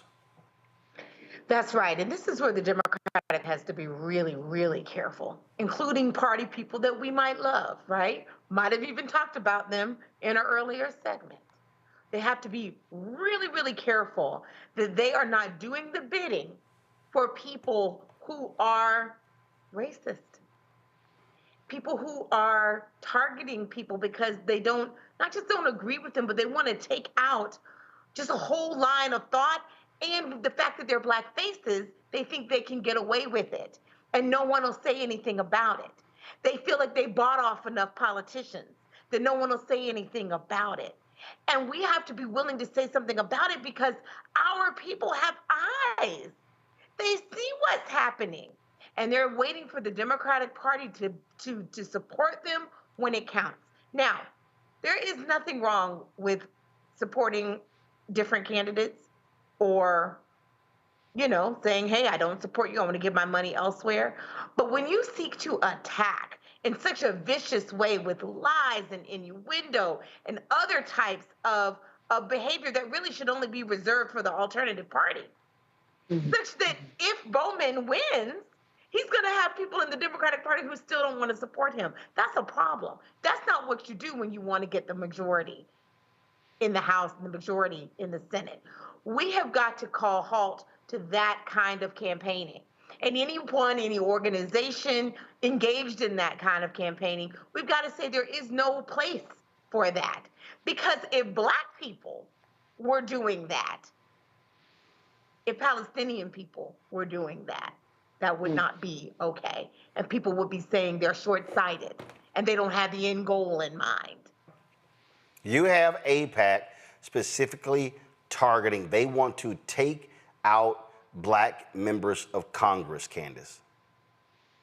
And, this is a real lesson on why we all need to be very politically good consumers, right? Because when you see these debates, we're going to see, right, a debate that's coming up with Trump and Biden, what's that, next week? But they're all going to be saying things that we need to be better consumers, politically speaking, better voters. And this is one of those things that we need to learn more about in terms of AIPAC, the money, what they're doing in order to get black candidates out. Because when they get up there on, at the dais, they can say anything that they want. So it's going to be incumbent upon us as voters to be more informed and to really rise to the occasion, to be the informed voter that we need to be when they go to the polls, because we see the lies that are right there. But if you're unaware of them, if you're not watching your show, if you're not doing research on your own, you could get caught up and not really understand what is the undercurrent there that people are going through when they are running for office. But we see that the truth is speaking right now with the video that we just saw. Larry? So it's important in terms of the context of the conversation. You talk about Black political power. And so we know, Roland, that the CBC currently has its highest, number of members in its history. And so when you chip away at those numbers, you dilute Black political power. That members of the CBC, I'm a former CBC staffer and fellow, members worked, staff worked for years to build the caucus to where it is today. The other thing is when you're running someone else in the same party against someone in a primary, that speaks. Now, look, that happens, but when it's in a safe seat, there's some much deeper conversations my colleagues alluded to that we need to have when it comes as it relates to the Democratic Party. But like I said, let's be clear about what happens if he loses this seat. There's one less member of the CBC, and once again, that may be one less person that serves on a committee that means a lot to Black empowerment and addressing issues that have plagued the Black community because of systemic racism for decades. Folks, the early voting in this campaign runs through Saturday, June 23rd. Election Day is next Tuesday, June 25th. So definitely make your vote known. All right, going to a break. We'll be right back.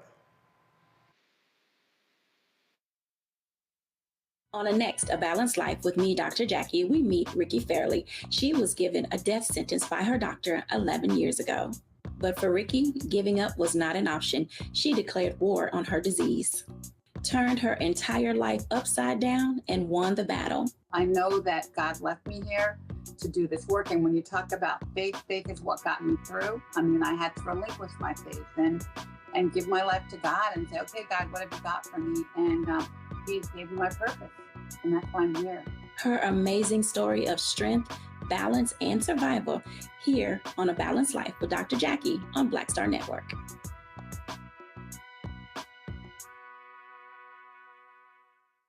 We are the culture. We blaze trails. We define our future. We are the heart and soul of America. This Juneteenth, we celebrate freedom. Freedom to live, breathe, play, choose, marry, and vote. We are one America. And with Joe Biden and Kamala Harris, we're ready to face the future together. We can't stop now. I'm Joe Biden, and I approve this message. Hey, yo, what's up? This is Mr. Dalvin right here. What's up? This is KC. Sitting here representing the JODECI, that's Jodeci. Right here on Roland Martin Unfiltered.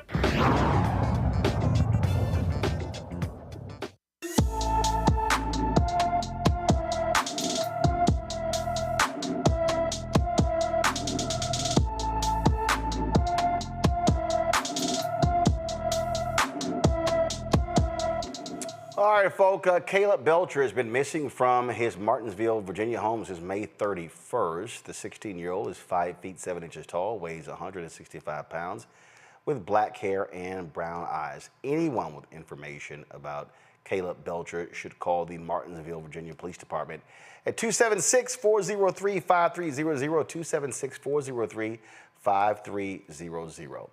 A federal jury convicts a former Maryland police officer of violating the civil rights of a driver when he used excessive force during a traffic stop. In August 2019, Philip Dupree pulled over a speeding driver who had just crossed the Prince George's County line into the district.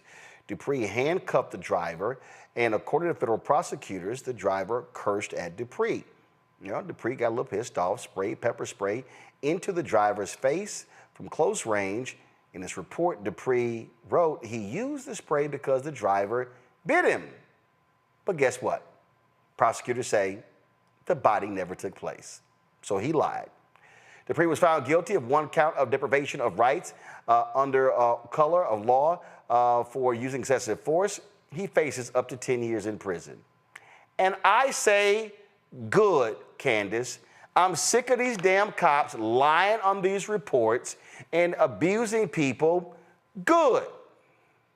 There's nothing like a good precedent. I mean, look at what we saw in Tennessee with those cops, the 6 cops that went down for beating and torturing those 2 black men.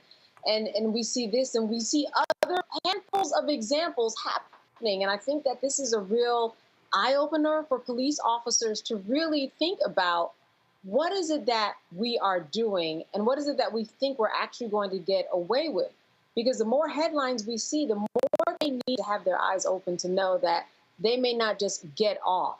The other thing is that we need to think about the training. Now, we talk about this all the time, but what is happening with the training? Even if somebody bites you, what is the proper response to the biting? Is it that somebody is sprayed in the face with pepper spray? Or is it that you just walk away if the person is cuffed? Is it that you put them in the back of the car and shut the door? It seems to be that there are so many other options than the extreme options that they have been taking in order to justify this, in the case he did not die, but in order to justify deaths. So like you said, this is good. Good precedent is always good. And people should be on notice that this type of precedent is happening more so than we saw 10 years ago, for sure, Roland. Joy? I agree with everything that's been said, but I feel a little depressed tonight because we've had training. There's been investment in training, and we have had many instances where the camera doesn't match the report, and yet it still happens. And so I think we have to move into this country to a moment of taking away protections for cops who are engaged in illegal and inappropriate behavior, so that they'll have pause, that their livelihoods will be on the line. There should be no qualified immunity. We've got to change the equation so that they will police themselves, so that other cops who observe it, who don't want to be sued as well, will also police their fellow officers. We've got to change the incentives here, because more training and more accountability and more, more rules are important. They are, and I want to fight for that.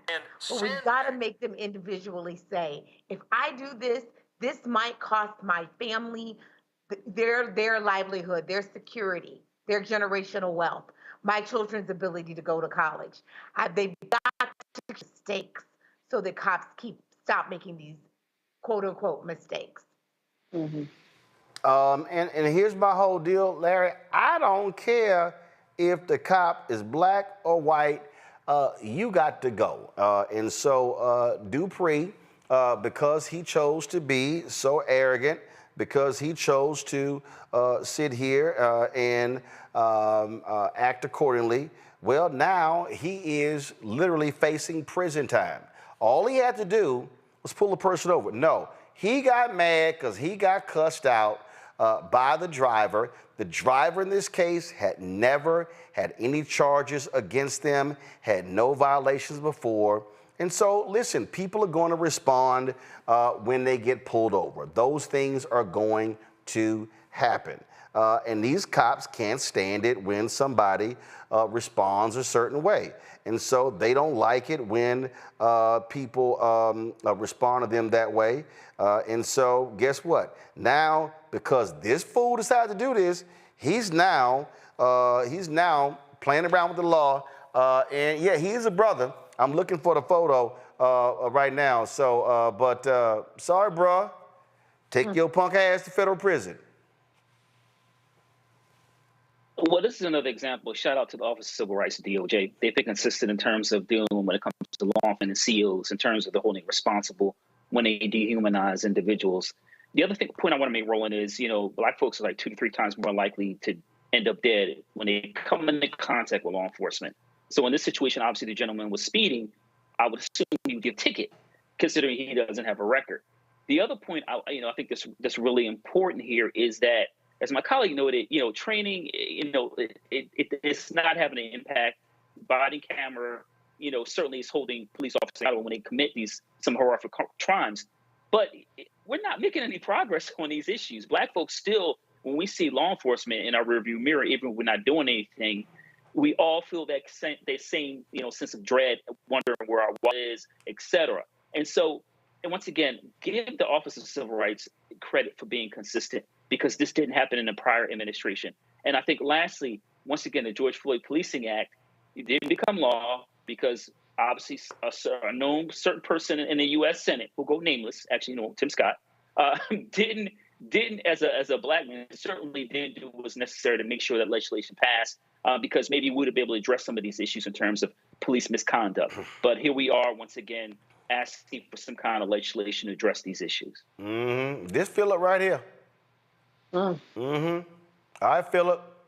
Enjoy your time in federal prison. Speaking of federal prison, a flamboyant New York pastor who made headlines in 2022 when he was robbed during a live stream church service in Brooklyn, his dumb ass is going to prison for the next 9 years. Lamar Whitehead was found guilty of numerous fraud and attempted extortion charges along with lying to the FBI.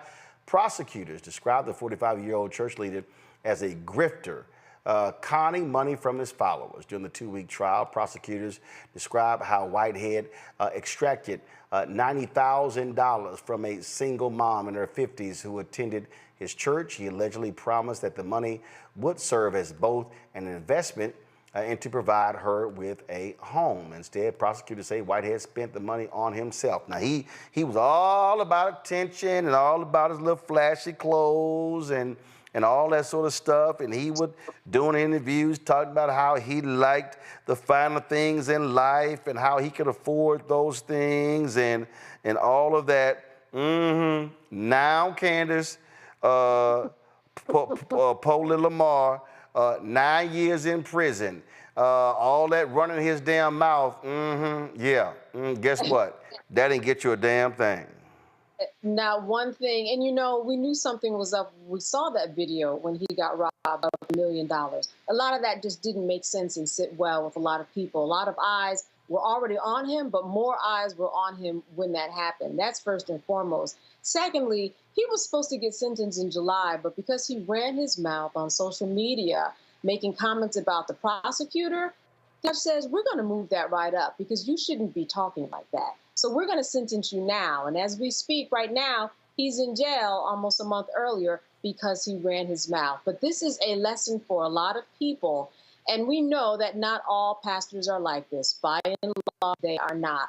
But you do have to be careful, especially, this is a good lesson. If you have a seasoned saint, a senior citizen in your home, you know that when they go into maybe a facility, a healthcare facility, a long-term facility, they unload a lot of their cash. They cannot have it in their bank accounts. And I've had people who I know who their parents have been taken advantage of by pastors because there is trust.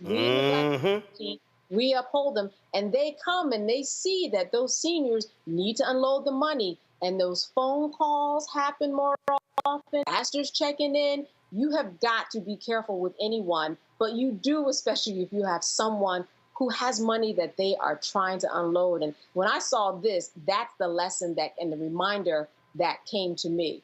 Fraud, extortion, lying. This is a man who thought that he could get away with it. Why? I don't know. We see this happening all the time. In fact, this is the second or third pastor story we've talked about tonight about pastors who are getting caught out there because they have no moral lowest common denominator that we all understand. So I am not surprised. Again, during COVID, when I saw him get robbed, I said, TikTok, his time is almost up. See what had happened was so if you go back to my iPad, Henry. So what happened here? So he did a podcast with Pastor Jamal Bryant, telling his side, and he was talking about the FBI conspiracy, all that sort of stuff. All that running his mouth on these podcasts. Man, just go ahead and listen to this lying fool. It makes sense to me in order for me to say okay, right? Yeah. And y'all not making sense. I know it's hot. I know the heat is hot, but at the end of the day, too much is given, much is required. Yeah. And I tell them this: the God I serve used me as a vessel. That's right. And the vessel that He's using is for revelation. So if I back out of what I'm supposed to face head on, how can God use me to give me to give me revelation, right? And through this experience, I'm able to help so many people. But if I wasn't attacked the way I was, I wouldn't be able to help the people that I'm helping now, right? Yeah. So many people say, Bishop, how do you have a smile on your face? Jamal, I really trust Jesus. Wow. Right? I know I don't look like it because I look like a rapper. People say you're around a lot of rappers and think, oh, you a fraud. You can say whatever you want to say. Yeah. But I really trust Jesus. Like, I have a relationship with my God, right? Yeah. And when you have a relationship with God, and I know I'm preaching to the choir, but when you have a relationship with God, right, nobody else's opinion matters, right? So I know who God made me, and I'm going to continue to push. So, you expect me to come out in a black suit, I'm gonna come out in a Fendi suit. Right? So that's just what it is. And I'm never gonna let you control what God has ordained. And that's my motto. So I say this here, God revealed 9 years, Larry. Yeah, so last time I checked, Roland, there's no verse in the Bible talk about being a hustler. And so, he took the lots of money, power, respect. He took that literally. And so he's a crook. And now he's going to jail. And once again, Roland, sometimes you should keep your mouth closed when you're in these kind of situations. And once again, he won't be wearing any bling. He'd be wearing a jumpsuit. And the other thing is, we have to keep in mind those who were victimized. Another example of the individuals who were victimized by this someone who says they're a religious person, but certainly, like I say, he's not following the tenets of the Bible. And Joy, last I checked, I don't think they make Fendi prison jumpsuits. Hello. Sorry. This guy, I think I was on when we were talking about him before. And we knew then something was wrong. And I think at the time we said, but just you wait. We'll learn more later. And we're learning more later. But I'm going to go ahead and be controversial here because I just don't care. Why is Jamal Bryant giving him an airing? Oh, no. We appreciate, first of all, Jamal has a podcast. I appreciate that because that's what got him to go to prison early. Well, that's true. No. I mean, I ain't got no problem.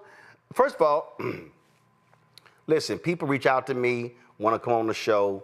I've done interviews with people over the years. I've done interviews with people, they ass is guilty as hell. And I'm like, I don't know why you talking, but I go ahead and talk to you. So he talked for 1 hour and 10 minutes and just ran his mouth, and the feds was sitting there. Go ahead and play some of this.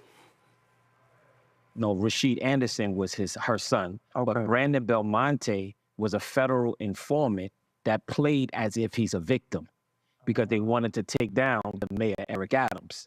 So we're going to get into that. Yeah. And then the fourth charge was lying to an FBI agent.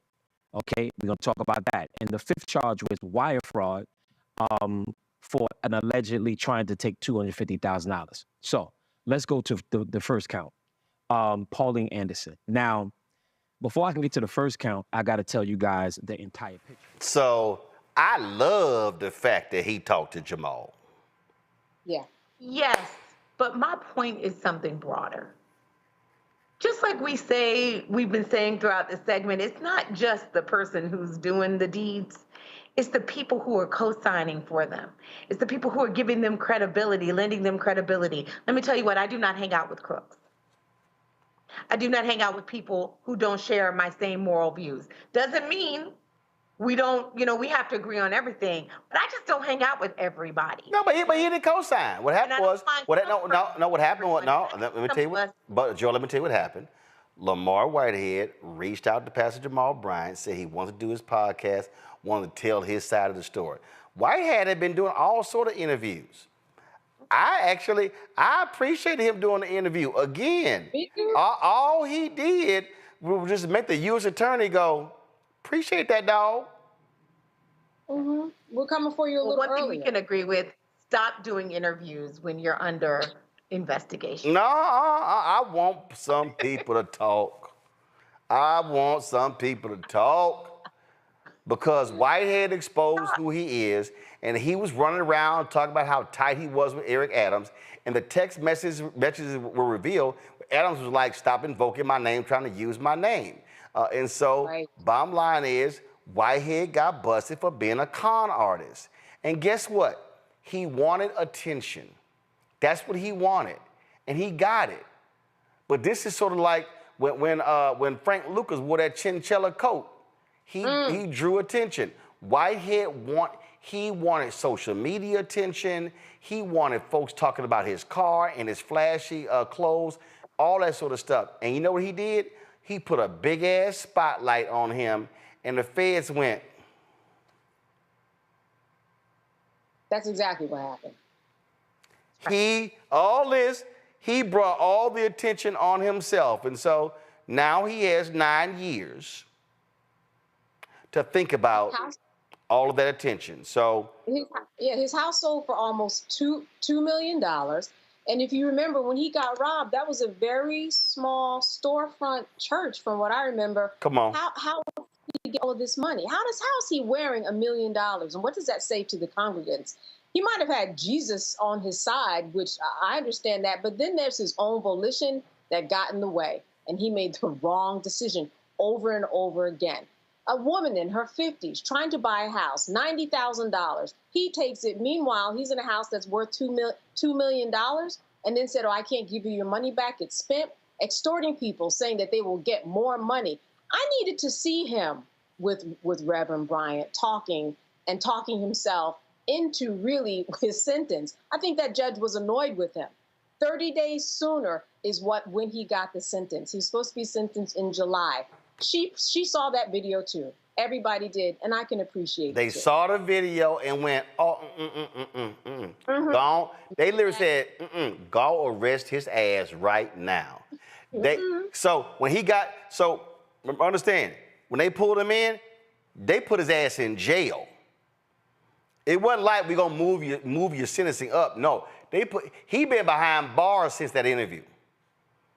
So, Pastor Bryant, appreciate the interview. All right, y'all, that's it. Joy, Larry, Candace, thank you so very much for joining us on today's show. I certainly appreciate it. To everybody out there, thank you so very much. Hey, YouTube people, y'all are lacking. Y'all should easily, we should be at 1,000 likes. I don't understand what the hell the problem is. Why y'all so slow? Hit the doggone like button, okay? By the time I'm done, okay, doing what I gotta do, we should be at 1,000 likes. Y'all tripping. Y'all commenting, but y'all ain't liking. All right, folks, be sure to support us in what we do. Join the Bring the Funk fan club. So you're checking money order to P.O. Box 57196, Washington, D.C., 20037-0196. Cash App, $RM Unfiltered, PayPal, R Martin Unfiltered. Venmo is RM Unfiltered. Zelle, Roland at RolandSMartin.com. Roland at RolandMartinUnfiltered.com. Be sure to download the Black Star Network app, Apple phone, Android phone, Apple TV, Android TV, Roku, Amazon Fire TV, Xbox One, Samsung Smart TV. Be sure to also, folks, get a copy of my book, White Fear, How the Browning of America is Making White Folks Lose Their Minds. Available bookstores nationwide. Folks, get it, of course, Ben Bella Books, Amazon, Barnes & Noble, Books A Million, Target. Get the audio version on Audible, which I did read. Folks, tomorrow I'm going to be in Los Angeles. The Netflix interviews for the movie Beverly Hills Cop, starring Eddie Murphy, be taking place. I'll be there Thursday and Friday. So I'll be coming live from LA tomorrow. Folks, that is it. I will see y'all right here. No, I'm sorry. My bad. I'm in LA Thursday. Tomorrow's Juneteenth. I am here tomorrow. I'm already thinking we already passed Juneteenth. So we will be live on Juneteenth, covering all the events that are happening all around the country. And so look forward to that. So y'all be sure to tune in tomorrow. A lot of you are going to have the day off. And so enjoy yourself. It's a heat wave in some parts. Be sure to drink lots of water. Wear your big ass hat. Put some sunscreen on. Or keep you behind indoors. And all right, that's it, folks. I'll see y'all tomorrow right here. Roland Martin Unfiltered on the Black Star Network. Holla! Black Star Network is here. Oh, no punches! I'm real revolutionary right now. Thank you for being the voice of Black America. All momentum we have now, we have to keep this going. The video looks phenomenal. See, there's a difference between Black Star Network and Black-owned media and something like CNN. You can't be Black-owned media and be scared. It's time to be smart. Bring your eyeballs home. You dig?